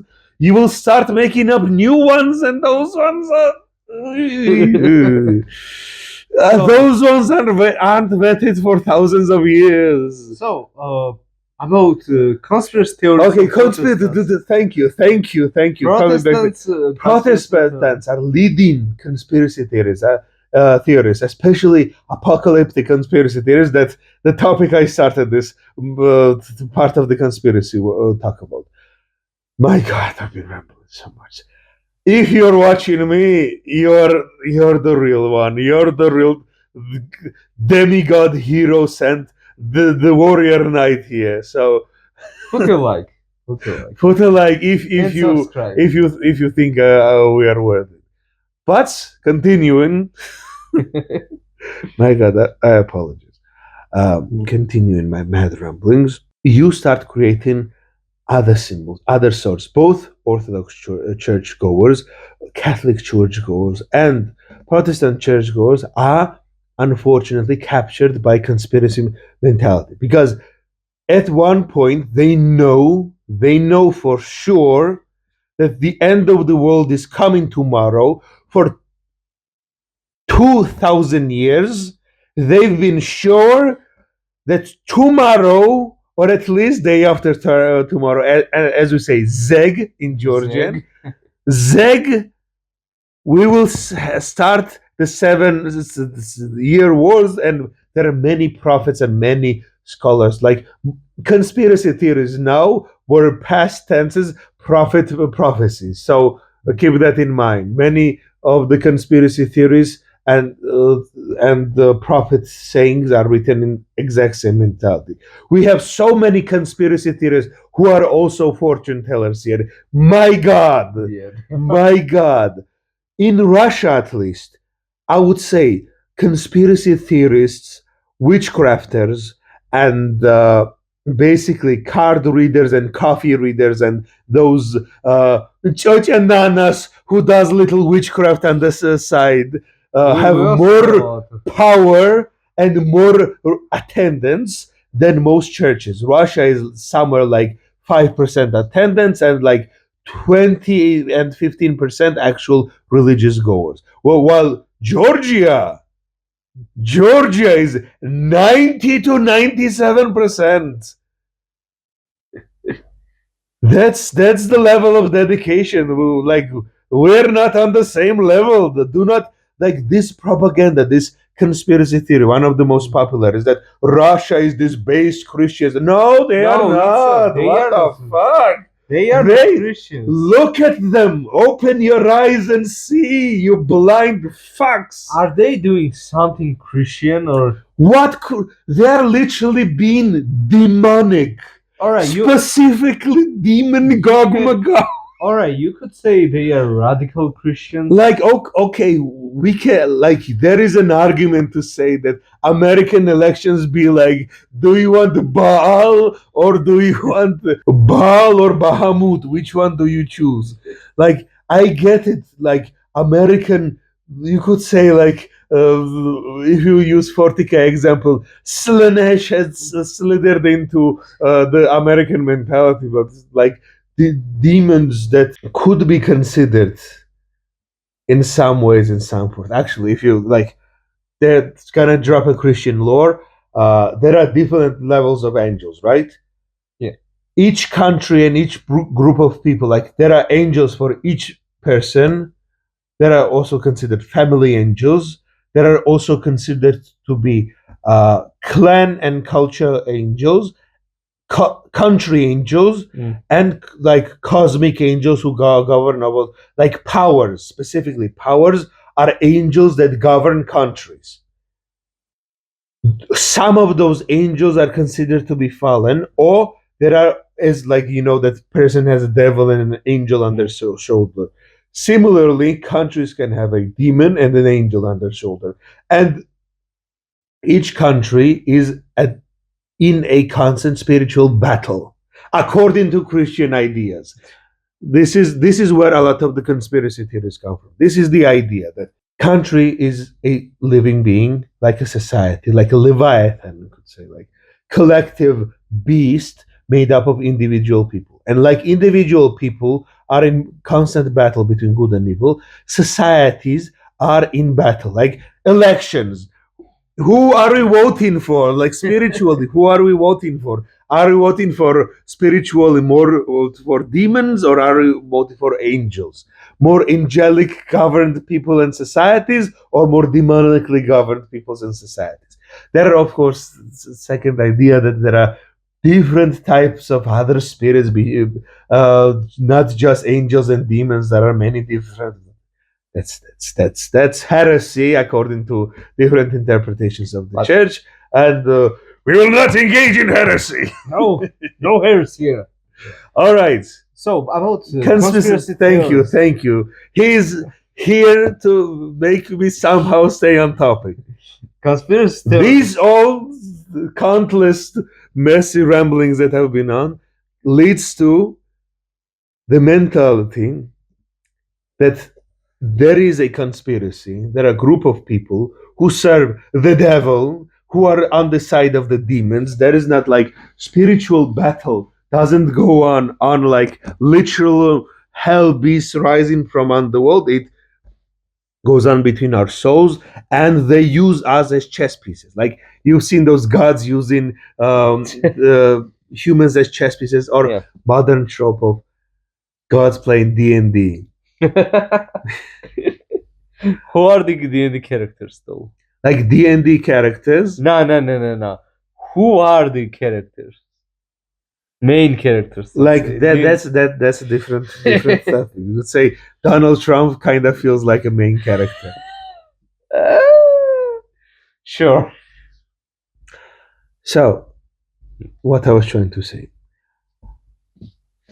The society is conspiring to hide all of this. Like, if demons and angels are real, if monsters are real, if apocalypse is upcoming, why isn't this obvious? Why can't we see this? The truth is, according to them, that there are groups of people, shadowy cabal of groups of people, that hide behind shadows, that control everything and manipulate society. You will know that this theory is wrong by us being able to post it, upload it, and not being taken down. I mean, if we none of us are suicidal, and the fact that we do not die is the proof that all of this is not true. Yes. Okay, if we die, that proves everything. Yeah, that will prove everything. See how, dear viewers, I am confident that there are no groups of people, shadowy cabal of groups of people, that conspire to do evil witchcraft, other than the things they post willingly on Twitter and on the internet. No joke. Putin, like you guys can look it up. I think I'll put the clip here.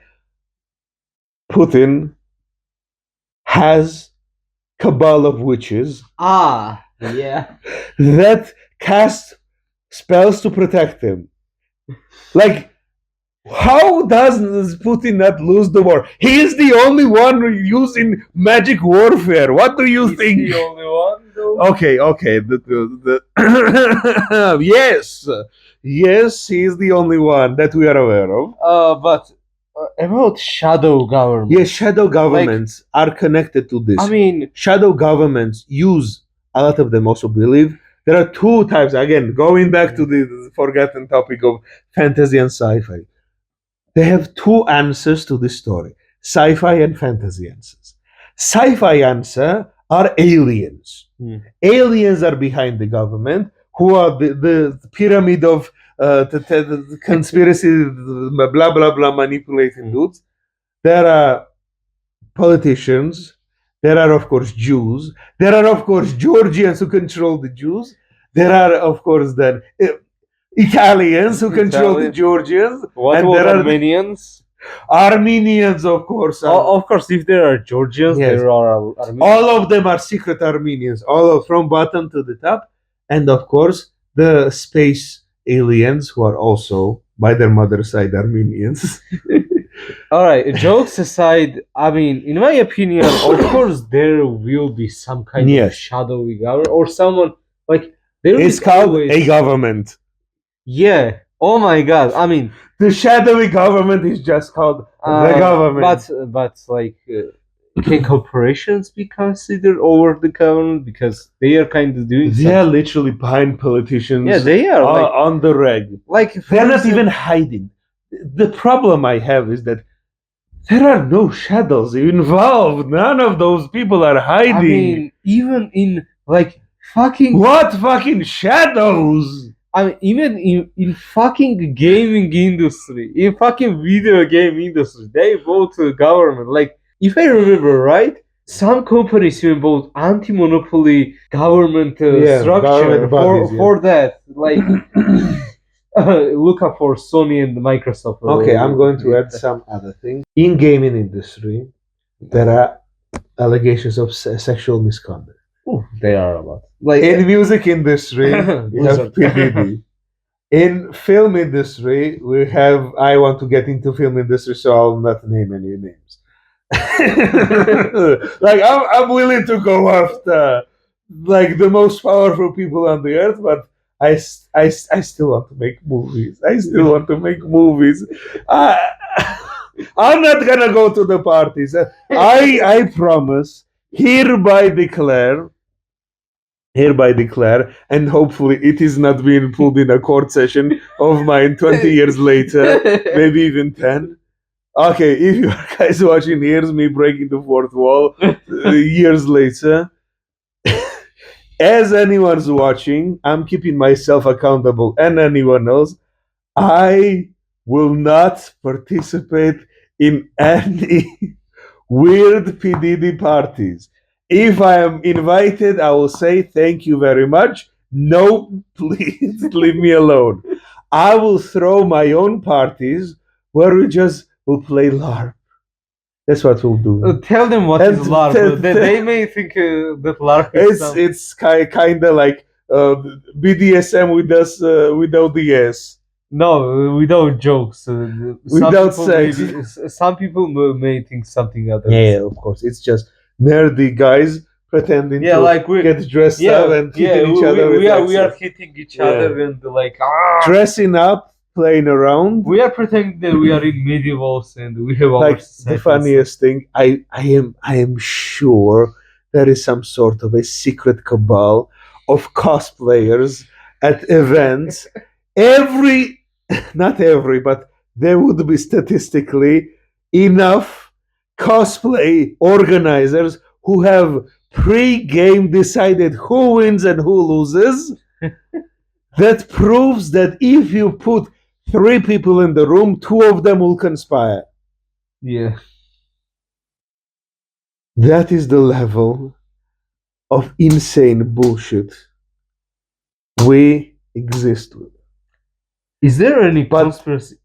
Sorry, I'll add the idea. But what I'm trying to say that there are conspiracies in cosplay organizing events, in LARP organizing events, in D&D organizers. Literally, there is a guy whose job it is to create conspiracies against their playing is called a dungeon master. In every industry, of course, there are. We need to be accountable with one another. There will always be. Assume if you are constantly your finger isn't on the pulse. Assume there is something going on. There are laws for a reason. But again, who watches the watchers? That's another problem. So, about conspiracy theories, is there any about AI and this kind of stuff? Oh, honey. Oh. One of I've talked about more magical types of conspiracy thinking, about gods, heaven, earth, cosmic battles continuing on the modern stage. That is the old school of thinking. That is the pre-scientific revolution. Now, a good point. Now let's go into more scientific conspiracy, because magical thinking people look back into history for their answers. But scientific thinking people look into the future for their answers. And into the future, of course, there are aliens, technology that is beyond our understanding, AI, digital worlds, and many, many new ideas that are slowly being born. Like fantasy is based on old mythological stories. Sci-fi is usually based on new ideas, but those new ideas are often reimaginings of old ideas. And the best fantasy mixes both sides. My favorite is, of course, Flash Gordon. Flash Gordon's alive! Squadron 14, dive!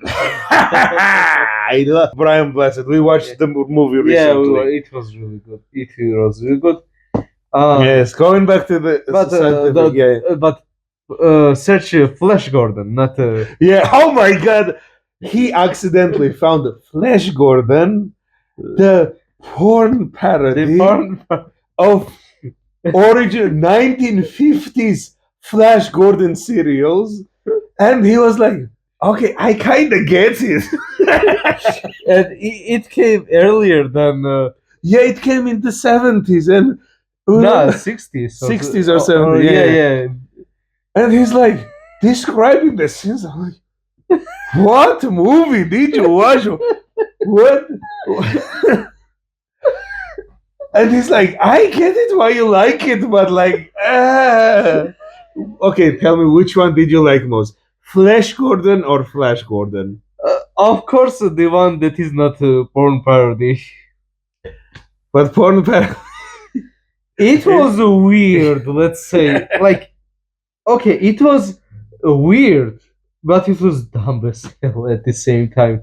Like, I like dumb stuff and weird stuff, but of course, the Flash Gordon was better than. Yeah. Okay, let's not get stuck on Flash and Flash Gordons. Watch it at your own risk. All right, going back to it. Scientifically minded people often have dreams of the future, and many of the conspiracy theories, many of the folklore that includes cryptids. Cryptids is a funny case of taking fantasy ideas but giving them a sci-fi twist, that those are like creatures and aliens and mutants and stuff like that. There is, of course, stories about alien encounters that everyone believes that, oh, there are aliens that coming down, kidnap me, and specifically fuck me in the butt. I'm not really sure if it's true, or maybe it was a bit photoshopped or something, edited, or but I have seen one map where there was reports of aliens, and most of the reports were in the USA. Like, of course. Yes, that is true. It is? Yes, that is true. No, it is true. There are, of course, people in other parts of the world where, and all of them start after ideas come from the USA. Yeah. And people who are also raised and interested in conspiracy theories already. Here's what I'll say. Of course, there is a possibility that aliens exist. I personally have not seen one, and I get pretty annoyed when atheists who say like, where is your God, show me your God, say like aliens exist. I've never seen one, but sure, like, show me your fucking alien, huh?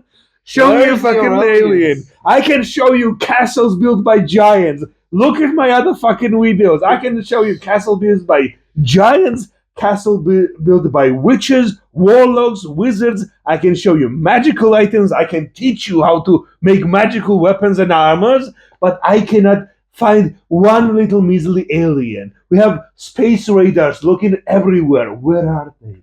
Why are they even looking? You can't find God in space, bitch. I can find your spacecraft in space. But it's not a good idea to look for any aliens. That's cope. That's cope. Come on, that's cope.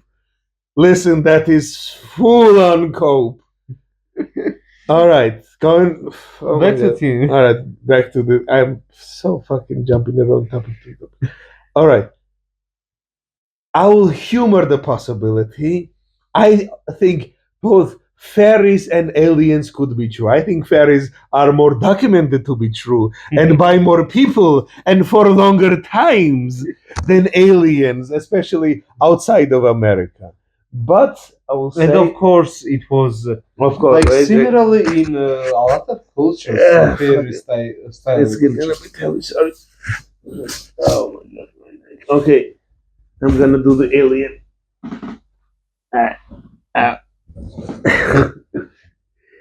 Beep up. Oh fuck. Okay, don't stop. All right. Imagine me. Okay, maybe not. Don't imagine me with that thing. All right. So going back to the alien thing, a lot of the conspiracies come from that. Yes, maybe we are not advanced at the age of sci-fi, but there should be spacefaring aliens. One, there should be spacefaring aliens. Two, those spacefaring aliens would be interested in us. And three, those spacefaring aliens are already here and already doing some fucked shit. Of course, it's one of the theories. Yes, this is a conspiracy theory where many other conspiracy theories come from. Like most spiritual conspiracy theories go back to apocalyptic texts and religious stories about monsters, as I've said before. But most scientific conspiracy theories go to aliens or technology that is impossible that somehow is possible. But usually always going back to aliens. We can't do it. Scientifically, we can prove that we do not have the resources, but there possibly could be some civilization that possibly can. Aliens are interesting case because you would say, logically, space is big enough that there not just could be, should be aliens, should be many different worlds where many different creatures would evolve, and like us, those creatures could achieve technological advancement. And logically thinking that if there are thousands and millions of such worlds, statistically speaking, one of them would be an older world, one of them would not destroy itself through its own weapons, and gain enough social and cultural understanding to be kind spacefaring protectors of life. That's what, or evil conquerors, or there are different variants. Maybe usually there are the good space aliens and there are the bad space aliens. Or in my opinion, they won't even be that advanced, and maybe is it necessary to be advanced aliens? No, that is a very good or point. Or maybe it could just be animals or plants, like that. That is a good point. Earth has been pregnant with life, let's say, use this weird metaphor, for about, I think, if I'm not mistaken, 3 billion years. Through that 1 billion years, Earth has had complex living beings on it, dwelling on Earth, in the sea, in every environment. We are of course basing this on the remains that we can find. We can find very little remains, and there is a possibility that there can be older history on Earth. There is a conspiracy, that to create a moon, Earth crashed into a rogue planet billions of years ago. There is a conspiracy that there was life on the planet before then, because there are chemical found in the Earth crust where only could have been on surface during that period. It's a theory. I'm not fully supporting, but that's where many conspiracy theories are born. Possible things scientists can't answer is where conspiracy theories live and thrive. And going back to this idea, explaining your point that throughout this period of life, through dinosaurs, through mammals, through fish, through every other many beings that lived on this planet, in no time have we had advanced intelligent species that we can find other than us. Our Homo genus has been existing for 4 million years. For 4 million years, other than last 100,000 years, we did nothing more than ooga booga. Yeah. Club on a stick was the greatest invention in a million years.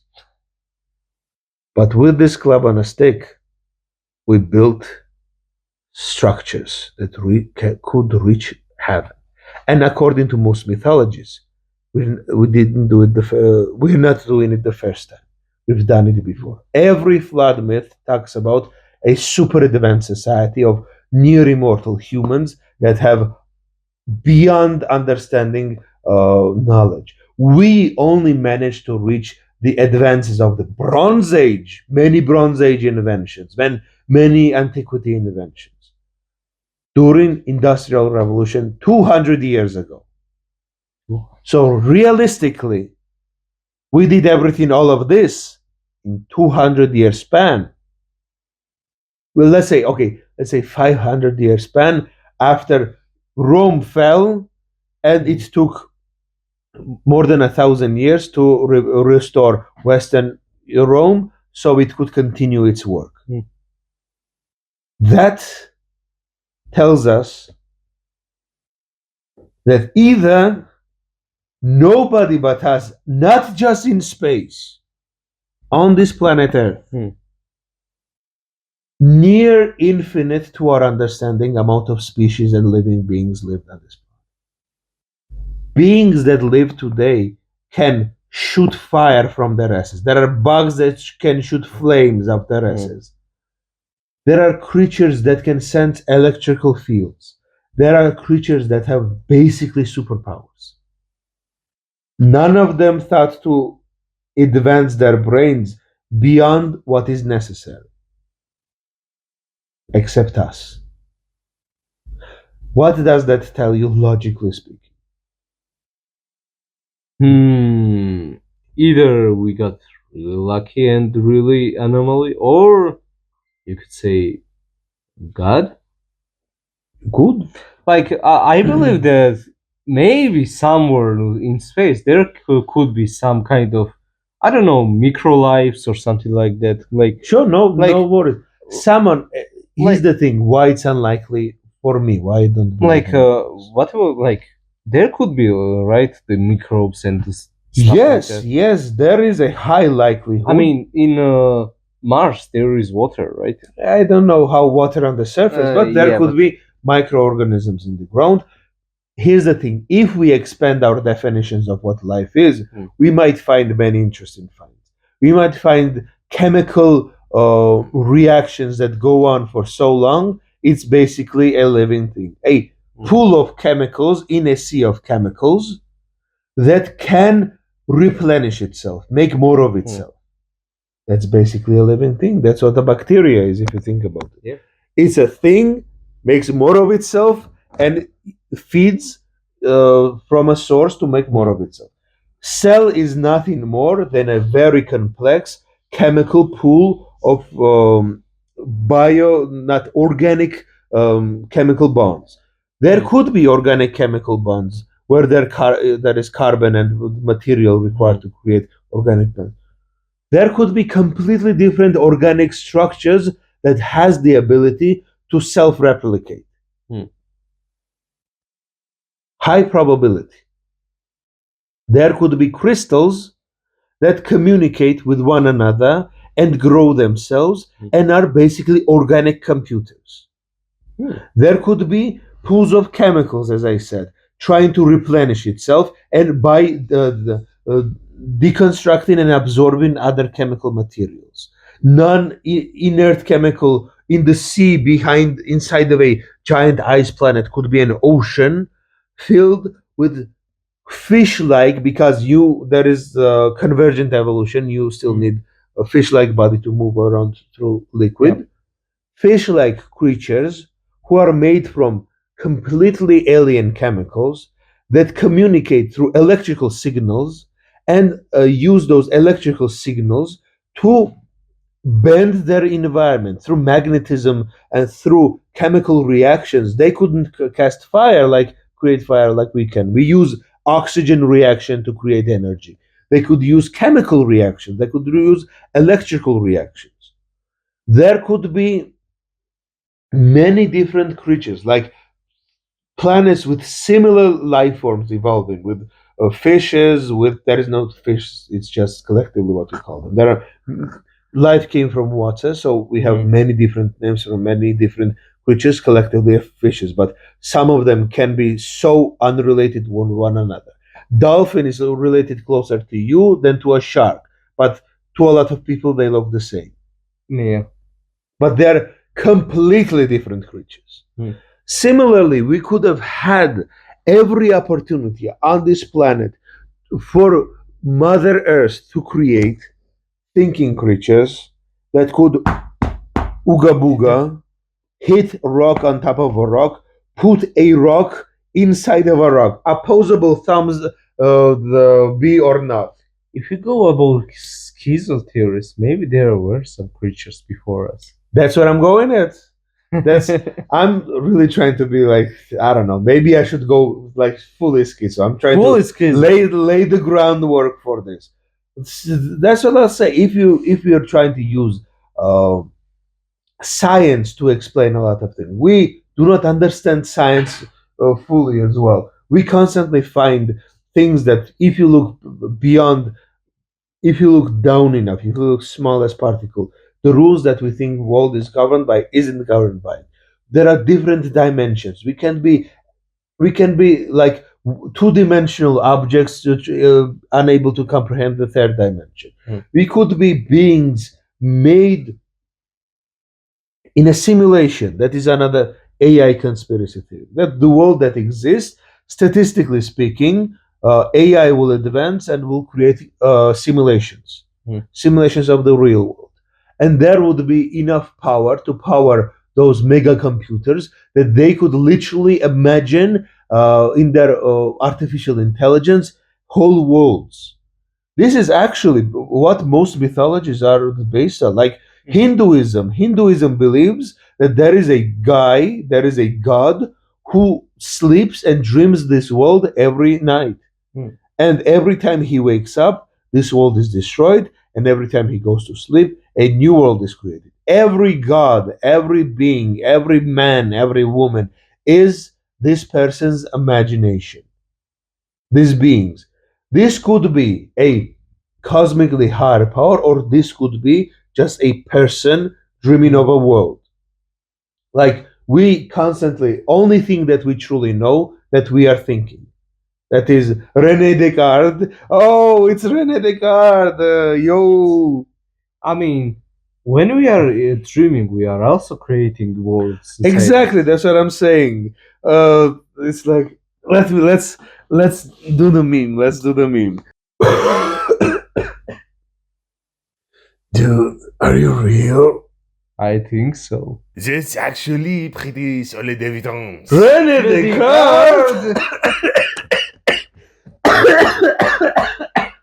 Fuck me. Back to the conspiracy theories. Basically, what I was trying to say that despite there being many evidence against advanced alien societies existing, because there is no advanced intelligence on Earth and has never been, unfortunately, human civilization constantly falls back to its primitive form. Read Berserk and read the Conan the Barbarian, who is like Berserk but slightly like differently type of edgy. If you like Berserk, really check out Conan the Destroyer and other Conan stories. Conan is the symbol of free barbarian man who isn't constrained by society's chains, and shows that society rises and crumbles so many times that only a barbarian is the sane person in the world where civilization is filled with witches, warlocks, monsters, and his way of warrior of might makes right, but might must protect the weak mentality shines through. He's not really knightly, he's like might makes right, so be mighty. like do push-ups. Come on, he will help you do push-ups and give you his training regiment so you can become mighty as well. But he still with the might makes right mentality. All right, going back to the conspiracy. So people still sci-fi mentality. People also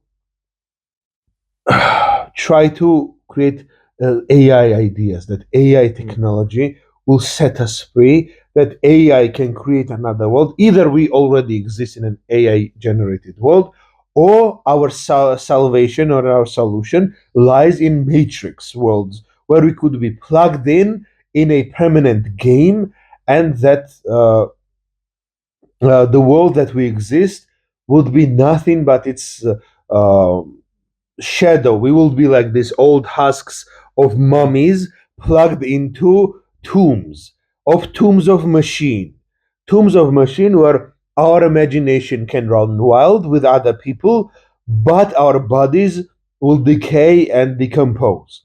Just imagine AI inside AI inside AI. Yes. So in this game, you could create your own worlds, live in that world, and basically, we this is the ultimate form of escapism. When we play D&D, roll dice, or hit each other with rubber weapons, we hit each other on heads. We make pretend we live in a fake world, but we bring that fake world into reality. We still engage with one another. We create friendships, we create bonds, we create human companionship when we meet every week or every other week to play those games. And we use those games as sort of fun. It's a fun exercise. You like if you think LARP is cringe, then for weak nerds, try LARPing and swinging a massive hammer every day. It is and exercise. It's okay. It's not cool and the jock type of exercise, but it's the nerdy, the big strong nerd boy exercise. That is you will get. I've gotten fatter as unfortunately we haven't been constantly playing. At least I've been just by me carrying all the chainmail armor up the mountain is should be proof enough that how much of an exercise this is. This is at least like 12 hours standing in chainmail. Think about that. Not maybe 12, but all right. Go conspiracies. All right. These two ideas of like we could create this fake reality, we could live in that. This is like to some heaven. This is pure escapism, but you escape into such a complex world where you get fully engrossed in it. Many people, unfortunately, many gamers do actually live their lives in their video games. Where not only gamers, not only gamers, of course, a lot of nerdy activities is escapism. Not even nerdy, even by sitting in 4chan or Reddit or I don't know. Yes. You are escaping into this digital world. Even if you are just sitting in Instagram or just social medias, that's also escaping. Yes, but all of them are escaping into this internet age, and people believe that through AI we could make better and better technology to fully escape into it. We would be nothing but ones and zeros in this world, and we would live without constraint of flesh, without constraint of body. But I'll give you another conspiracy theory. I used to think about this when I was little younger. As a kid, I was more science nerd. Now I'm more fantasy nerd, and I had this storyline idea that I would imagine every once in a while in my hand. I have the ability to watch movies in my brain. I create them and I watch them. I really want to share those movies with you one day, but this is basically my quote-unquote superpower, that I could just project a whole movie inside my brain. And one of the movies that I used to watch in my brain was about a society where, not like in Matrix or robots force people into batteries or some silly nonsense. No. That's far more hopeful, that humans didn't choose this. I'd say that enough people over time would choose to go into this imaginary world that there would practically be no humans left.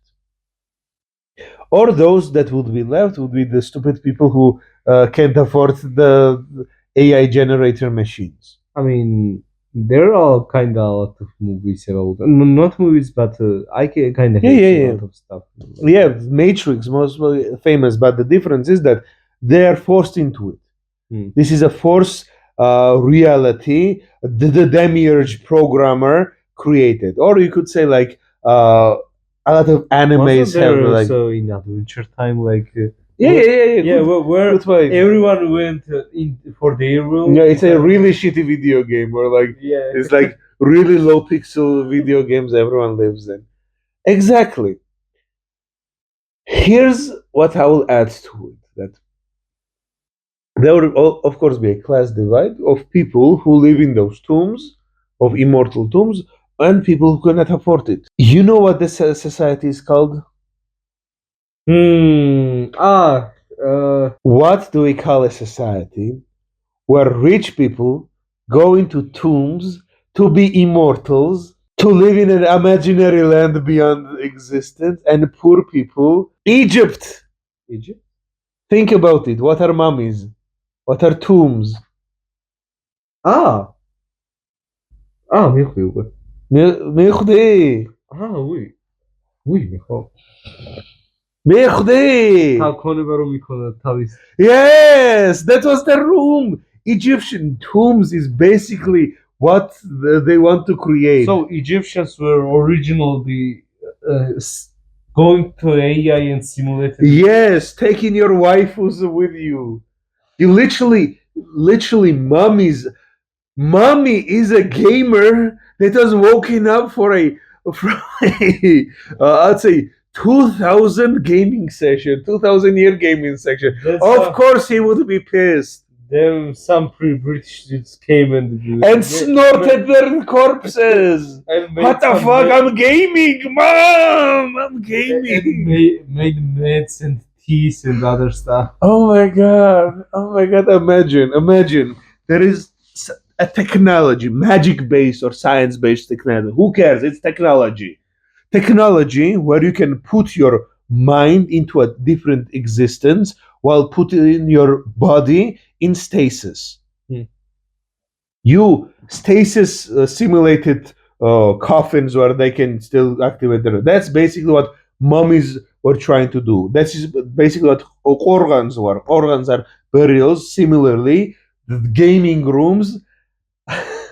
I can't believe that I'm saying this, but organs and tombs and pyramids are just rich people gaming rooms that they are entombed in, where they enter this forever slumber, but basically go into the non-physical world, the what AI wants to generate, where they are gods, where they are spirits, where they're having fun, and their bodies to be in constant stasis.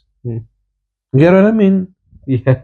That's so crazy. That's insane. Insane. We're the same people. The Egyptian pharaohs were the same people that are today, that rich people that want to be immortal. Rich people always wanted to be immortal. Rich people always wanted to be immortal. No matter they be Egyptian pharaohs or Elon Musk or some rich dude who wants to stay young forever. I mean, were not they always seeking for elixir of immortality or something? Elixir of immortality. What are vampires? Rich people who suck blood. We literally have people who suck blood. No. I'm not joking. There are rich people who do blood transfusions. Huh? They cleanse their blood by taking in young people's blood. So that's basically it's sucking blood in a... Not with the teeth, but with the machine. Like, just add an apparatus, like add the needles inside your teeth, inside your mouth, and you're the vampire.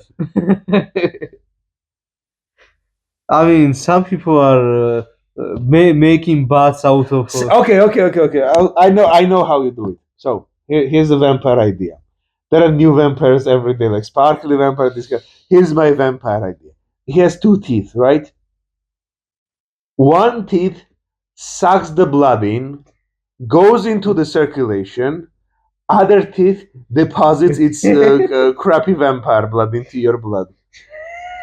That's how you turn into a vampire, because he gave you your body couldn't reject the poison that it was injecting, and that's like this, like the one tooth in, going to the blood vessels and blah blah blah, the other tooth out. Basically, vampires are cleansing their bloodstream, but not just drinking, quote unquote, drinking it. And they're exchanging. Like, this is my headcanon. All right. Back to the thing. So, the god kings of the past and the rich billionaires of the future, the only difference is rich people of today are far richer than the god kings of the past. They have far more resources. They have far more access to be the witches, warlocks, or scientists and biologists who are working tirelessly not to better your individual life, not to cure your poor people diseases, but to cure death, to First cure of all, cure for themselves. yeah, themselves, of course. They don't care about you. If the cure of life is worth 1 cent, they will sell it for $1 trillion. Yeah.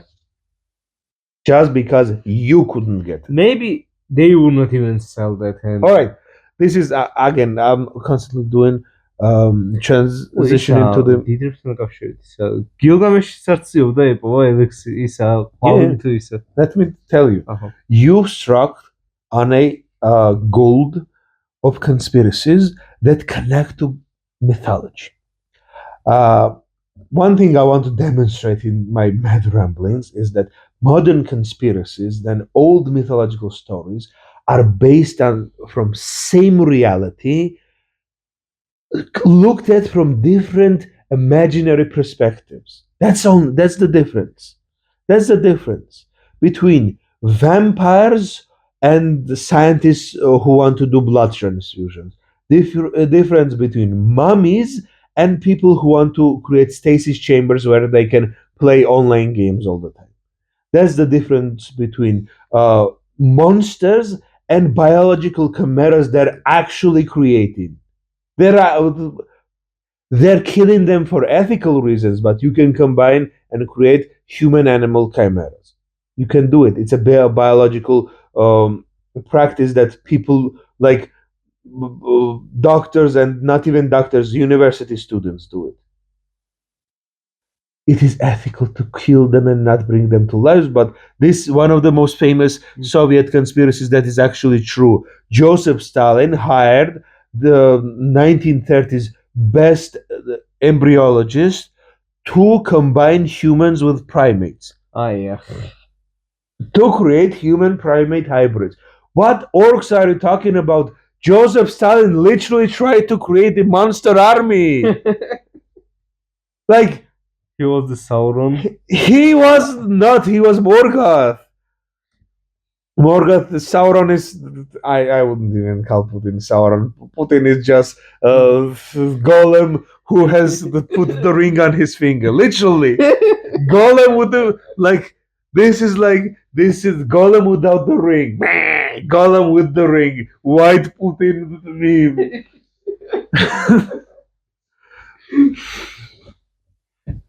All right. So you could say, of course, Joseph Stalin is Sauron or Saruman, but you could also say that the Emperor of Mankind in Warhammer is actually Lenin, and Horus from the planet Colchis. Colchis is Georgia. Killed Emperor. Okay, no. Here's a better conspiracy.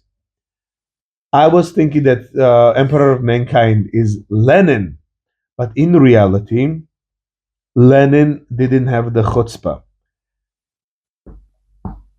Emperor of Mankind is Joseph Stalin.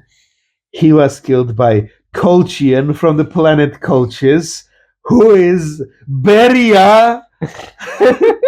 Beria, who created the KGB, and the Horus, who is from the planet of Colchis and is the leader of the Horus heresy.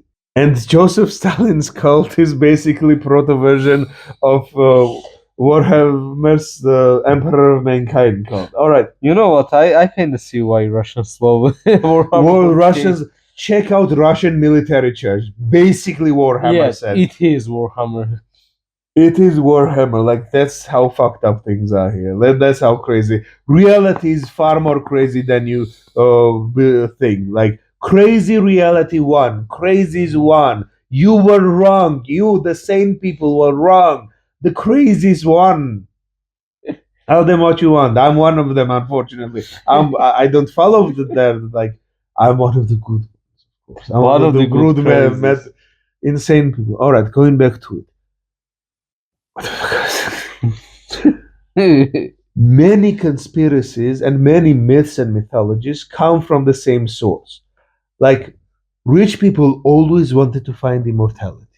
Gunpowder was created because Emperor of China wanted a potion of immortality. Yeah. Chinese mythology, if you look at it, Wasn't it the one that created the statues of his army? Like, no, it was a different one. it I was think different. all the Chinese emperors wanted it because in Chinese mythology it was common practice to gain immortality. It was on a regular basis. You know, Wukong, Sun Wukong, right? Of course. Wukong has found and drank and taken over 50 different types of immortality. Wait, I remember it was 8 Sorry, or so- 10. Wait, I remember it was 8 or 10, like 15.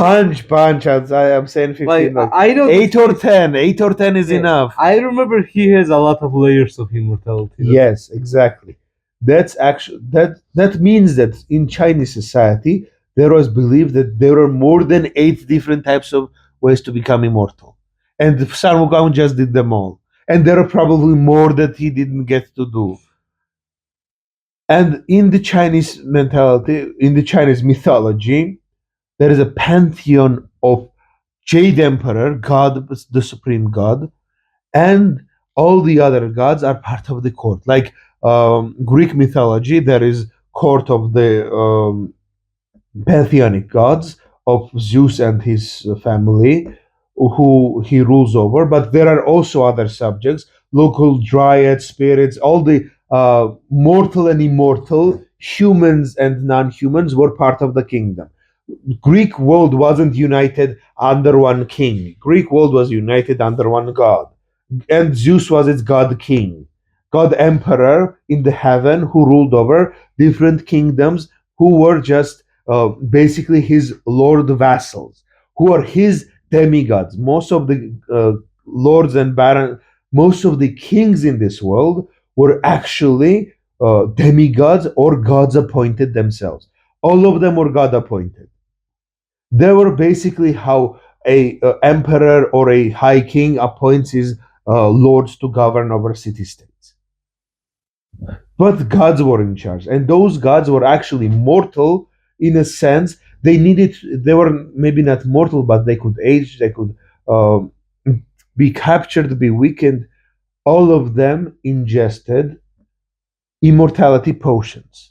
Mana, soma, Requiemus, ambrosia, potions of immortality, fruits, apple of immortality, apple of truth.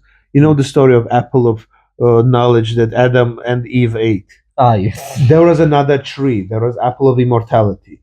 They were kicked out, so Adam and Eve didn't eat from the apple of immortality and become like gods through reason and through their magical powers and immortality. And humans often can gain those powers. Wait, I didn't know that there was also apple of immortality. Like, I don't know. Exactly. There was only one tree that people talk about one tree, but Bible mentions two. I did not life and apple of knowledge. Maybe I don't remember. Maybe I did not read it well. And remember this: humans after the Adam all lived for 900, 800 years. Theory is, here's my conspiracy theory. Get ready for my conspiracy. This is my religious-based conspiracy theory. Both Adam and Eve ate the fruit, right? They would most likely eat the seeds as well, right? Yeah. What happens? when seed goes into the stomach, Hmm. it leaves the body eventually, right? Yes. Adam and Eve. My mother was telling me otherwise, that it grows tree inside me. Oh, that's another conspiracy theory. Now think of this. Both Adam and Eve carried seeds in their stomachs. They were kicked out of the garden to a barren land where there was no life. Do you want to tell me that there could be somewhere a tree? Because, it when it came out. You're saying this. I'm not. Of course, I'm not saying this. How could I say this? That Adam and Eve took a shit in the woods. No. Took a shit and woods came out. We really like life. We are not suicidal. No. We are not suicidal. We are not saying this. We are good Christian boys. We are good Christian boys. If we want to be aligned, then Yeah. No.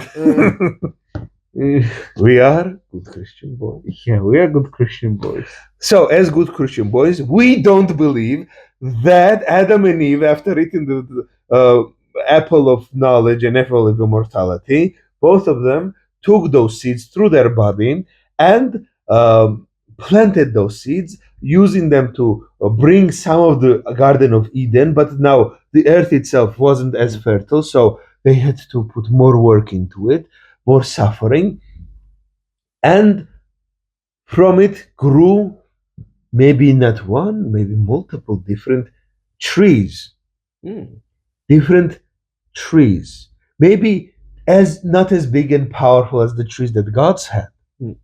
Maybe enough that humanity. Basically, I'm just reinventing the myths of what's the game? What's the bloody game? What about the Assassin's Creed? Assassin's Creed, I think, has similar. I haven't played Assassin's Creed. I mean, there is a Apple of Eden, if I remember right. But Apple of Adam that is stuck in my throat. But it was like ancient civilizations, other stuff, and yeah, it's a popular theory because this narrative of magical apples reappears in almost every mythology. Maybe not as apple, but this elixir of immortality, of knowledge that gods ingest to be gods. And maybe some humans have access to it. But wait, would seeds be that strong to like not as strong, but okay. No. I mean, to like cannot it just digest and disappear? It's magic immortality. It's come on. How can it be digested? Think logically. Think. It could also be. Think, nigga. Think. I mean, it could also be just apples that like. It's magic immortality and knowledge seeds. Of course, they can survive. Come on. Okay, if they could survive, then they could be somewhere. So where could it be, though? Where? I don't know. Maybe elves have it. That's why they live so long. Maybe elves have it. Maybe dwarves have it. Maybe there are different plants. Maybe there are different sources that unfortunately humanity had at one point, had the ability to eat the fruit. But unfortunately, due to the flood or some other major event, those fruits have been lost. Oh, what about the Great Flood? About Great Flood, like you have said one time that there was a lot of information, like some sources from various civilizations, various sources that about that event. Yes, I've made multiple videos talking about flood myths, and a lot of conspiracies, of course, say that flood myths happened. It's not only Christian stuff. Yeah, not only Christian. Many mythologies, and of course, modern conspiracy mythology also takes into the consideration that flood happened, and there we are finding more and more evidence. Flooding is natural occurrence that happens today and happened in the past as well, and that we in our lifetime have seen such catastrophic events. It is highly likely that many other catastrophic events already happened in our history. Such is that I think that the world that mythology describes before the world that was floods is magical because there was some sort of advancement, be it different type of advancement, be it magical, be it non-magical, who knows? But there was some sort of advanced society that crumbled into the dust. But where is the proof? Yeah, that's the thing. Like all the conspiracies are conspiracies because there is no proof to prove it. There are no proof of aliens, that's why it's conspiracy. There are no proof of the apocalypse and demons, and that's why it's still considered conspiracy. There are no proof of anything other than what is publicly known. There are many things publicly known, but none that proves, without a shadow of a doubt, existence of either aliens, powerful AI that can simulate whole worlds, other advanced societies on the planet, magical beings and magical species and magical this and that.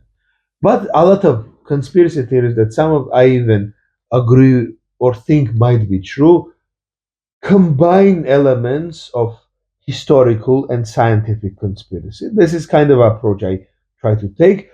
In that, I try to find both types of reasoning to it, both spiritual and emotional and storytelling and like soul connecting stories, and also factual thinking and material research. And let's look at it historically. Is it possible? Is it not? But at the end of the day, I can say that I am not a scientist. I am a flawed person, and I also believe in a lot of conspiracies. But let's try to wrap this video up. It's been very long. We've been talking about conspiracies. Also, did we really talk about elections that happened in Georgia and the USA, about its conspiracies? Yes, I'll say a few things. That conspiracies, unfortunately, heavily affected our elections, both in Georgia and both in America. Unfortunately, many conspiracies, the worst kind, not the fun conspiracies where the fairies are real and they want to have sex with you. No, the conspiracies where P. Diddy wants to drug you and have sex with you, and powerful people are coming after weaker people and using them and punishing, abusing them, both physically, economically, mentally, emotionally, biologically, all these things. A lot of people really think that the gays are created because to shrinken the population of Earth. That is one of the most popular conspiracies, which is difficult because you could argue that it is a natural response of a large, growing imperial society, advanced civilization, like Greece was, like Rome was, like Italy was during Renaissance, like many others, where more bohemian ideas of self-pleasure, of self-gratification, of self-discovery are put before the needs of the community. When person feels that we are not dying, the base needs of starvation isn't fulfilled, we engage in higher thinking. We try to find ourselves, find God, find meaning through the flesh, through the mind, through the soul. I mean, all these it's not different really ways. gay. You can But just. I'm gonna finish the idea, please. But many people are not on the level of comfort, and to a lot of poor people and to a lot of working class people who haven't fulfilled their need of food, need of shelter, need of comfort, do not accept luxuries. They see you thinking about who I am and what I identify. To many people is a radical luxury. How dare you think about yourself? That's the root of hatred of gay people. You are not married. like many people are not married because they love the other person, because they have to. They do not believe that they ever had a choice.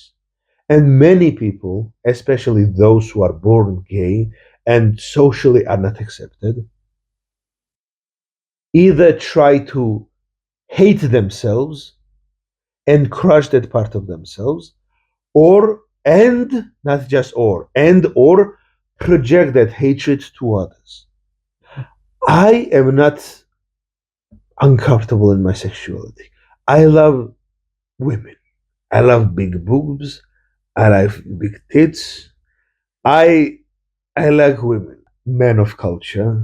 We love women in its many varieties of expression and its beauty. But I do not have problem with people who are interested in some other self-expression. Again, I am very much aware of the Greeks and their myths and the historical context that not just in the pre-Christian past, during Christianity, both in Europe and in the Middle East, they were bohemian.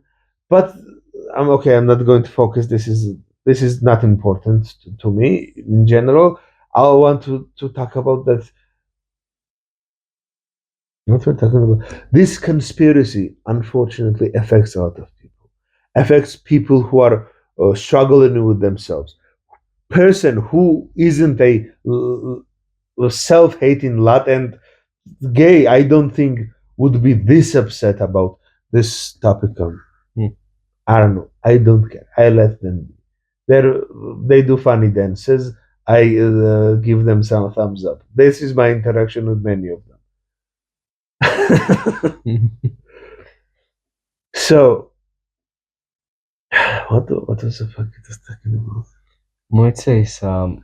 Oh, conspiracy. But unfortunately, people who are more base and people who are trying to find, like, people who are miserable. Like, one of the most craziest thing that happened during this election is that Caspi, one of the poorest and most desperate regions in Georgia, Caspi.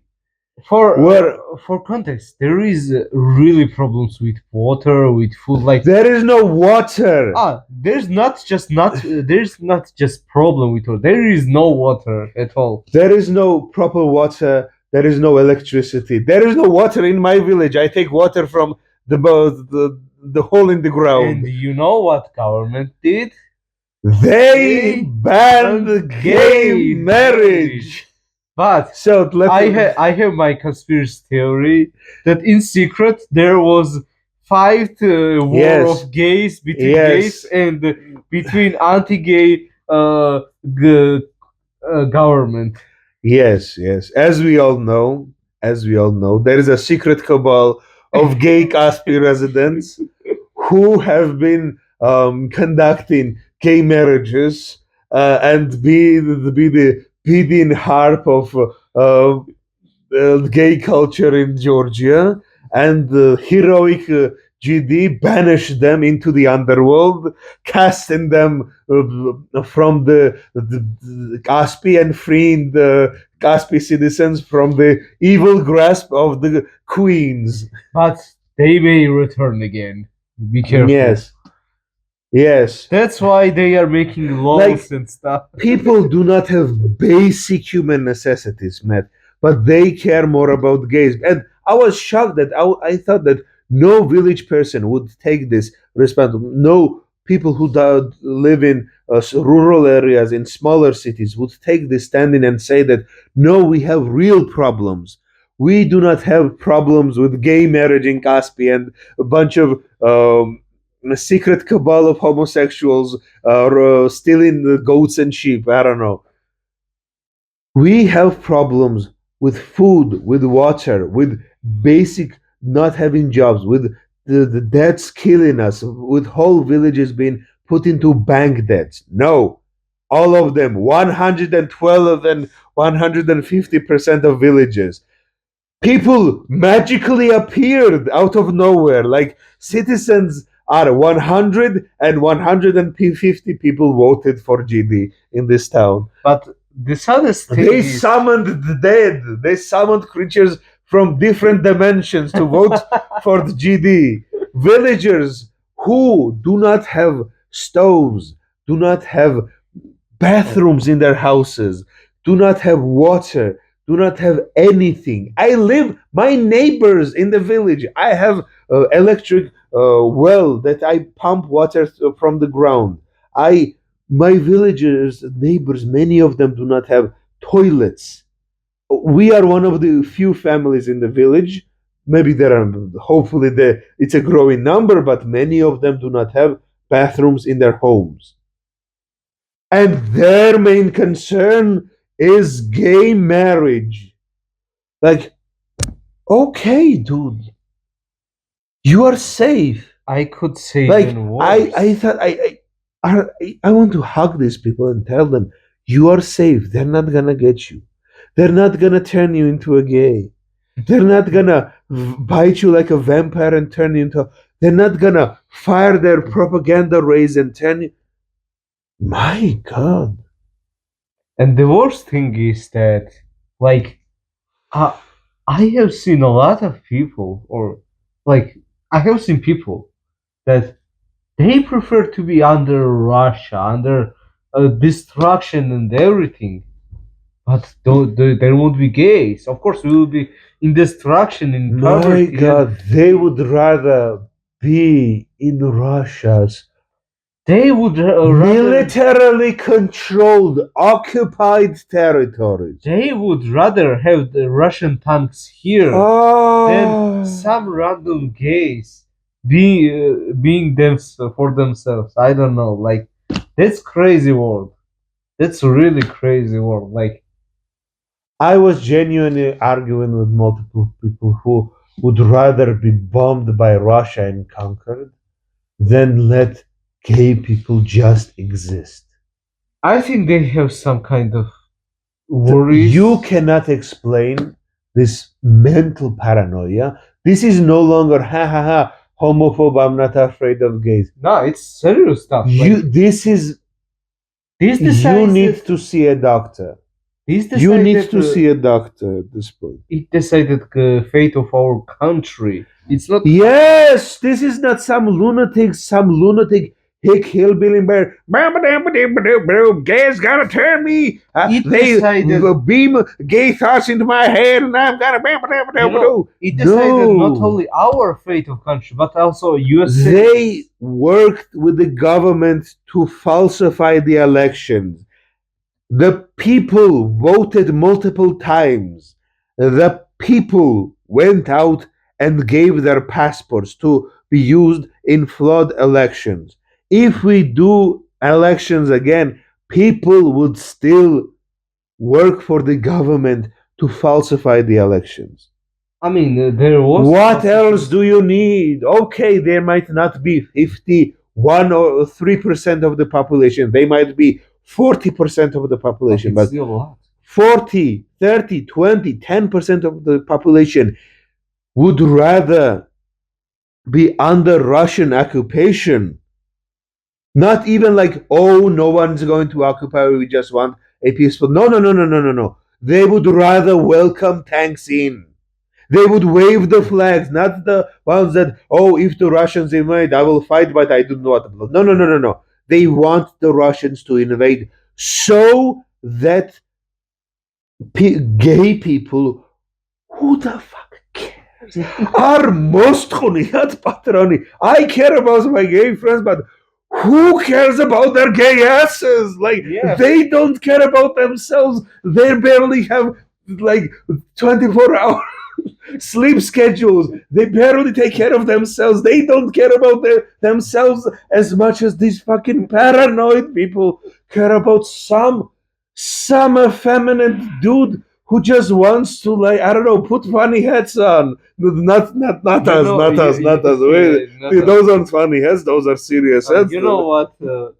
I think I'm believing that they may be gay themselves. They really. My God, who cares? This is like, I was constantly bullied as a child because I didn't subscribe to this mentality. All of my classmates were like hooligans, tough boys, thief boys, and those kind of gangster life. And I didn't care. Because I didn't care about their silly lifestyle, they made fun of me for being gay. But I never was like, oh my god, how dare I. Other classmates would cry, would fight. I know people who have still depression for just being accused that, oh my god, the haha, you gay. But I knew some of them, well, I had suspicions that the loudest ones, okay, I'm not going to call anyone anything. Like, I hope they're happy and I hope they're comfortable with themselves. That's all I'm going to say. This is what they will get mad at me because that exact thing I would say to them. They would come to me and make fun of me. I would like, I am not. I think you are. But I would be friends with you if you were. I would not care. And they would get more upset at me than if I said I fucking did something terrible to your mother. That hurt them, that I would still appreciate them as friends if they were gay than if I insulted them. Like, that's what worse insult.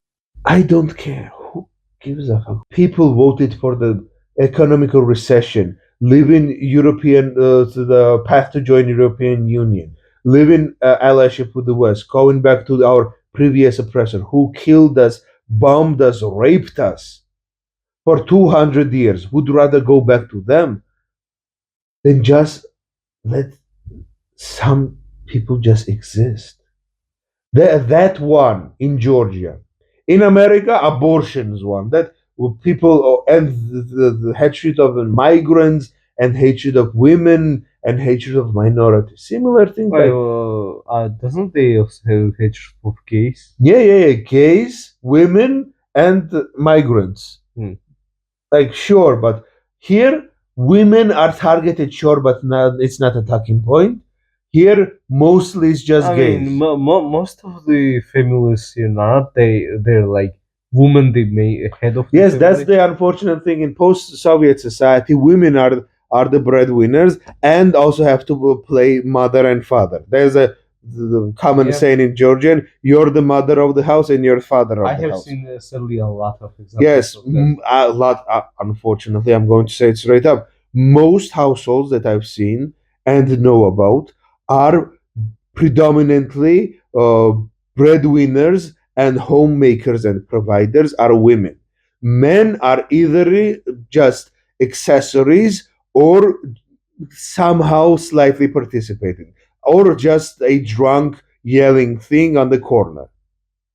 At best, they participate, but main breadwinners, mostly in majority of the families that I know of in Georgia, are women. But they're still asked to perform many female stereotypical gender roles. So you go out and work, you come home and cook and take care of children, take care of everything, while I go out and play dice, while I go out and, I don't know, smoke weed or drink. Like, I'm no one to judge anyone for not having a job. I don't have a real job. I do this for a living and it's a terrible living. I'm not judging anyone to, like, not have a job. This is a terrible economy. Georgia is number 3 on joblessness. I understand it's a Number struggle. 3, Number 3, yes. like Ukraine is number 4, a country under war. We are number 3. Number 3, yes. Like, what do you mean? 14% of Georgian population isn't working. Huh? Maybe even more, probably even more. A lot of people, like Georgian Dream, controls rural people because they give them fake jobs that pays 200 and 100 lari, and they keep them starving but under their control. And our unofficial Tsar, let's Yes. say, The says same- that we are blooming. Yes. We are blooming. Technically, any economical rise we have is due to Russian middle class being transplanted into Georgia. That still works for Russia, but does everything in Georgia, and we're Also- supposed to be, it's like, the caretakers. About conspiracy theories, what about could it be considered conspiracy theory that out of Russia came here and No, Putin no. It's is gonna use it that's not a conspiracy No, theory. right, That's a worry. That's a high probable worry because Putin has done it many times before. yeah, like oh, you have my Not just sister- Putin. Russia has done it many times before. Russians came to explain Tbilisi. to them like All right. Russians came to Georgia during Soviet Revolution. Many Russians who didn't want to participate in the conflict, and many who were ideologically closer to the Mensheviks. Georgian government was a Menshevik government who was opposed to the Bolsheviks. Mensheviks were basically social capitalists, social democrats who wanted more economic aid, but through capitalism and through social services. Basically, what European Union is now. Those were Mensheviks, but more radical in that's a whole nother topic. Russia invaded Georgia, and one of the arguments he used that many Russians lived in Tbilisi, and they were coming here to protect them.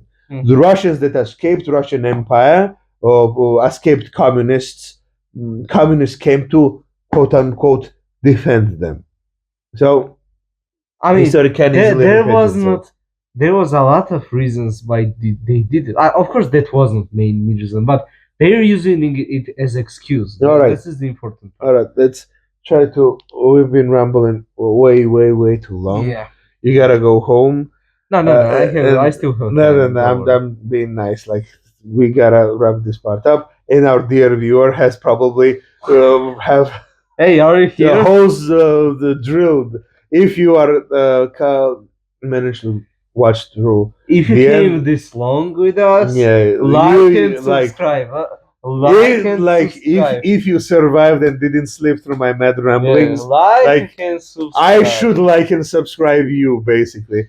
I would have to thank my Patreon supporters who are supporting me through my tough mental mad rages. I was planning to do far more videos. Yeah, those monthly- beautiful Yeah. people are. Yes, I want to say this, that I wanted to make more content throughout the year. I had 3 videos planned for a month, but I could barely do one. And hopefully I could get editors to help me some different methods. I will be able to keep a better upload schedule. Or if you're willing, I will make more simpler content and try to make shorter videos. That is the most difficult for me. If I start yapping, I cannot stop. All right, if you manage to power through my yapping, thank you very much. If you are curious in any topic I discussed in this video, write those comments down below, and let's continue dialogue in the comment section below. And if you are interested, I could make more videos like this or on the topics you're interested. All right, thank you, my nigga, my good nigga, and take care.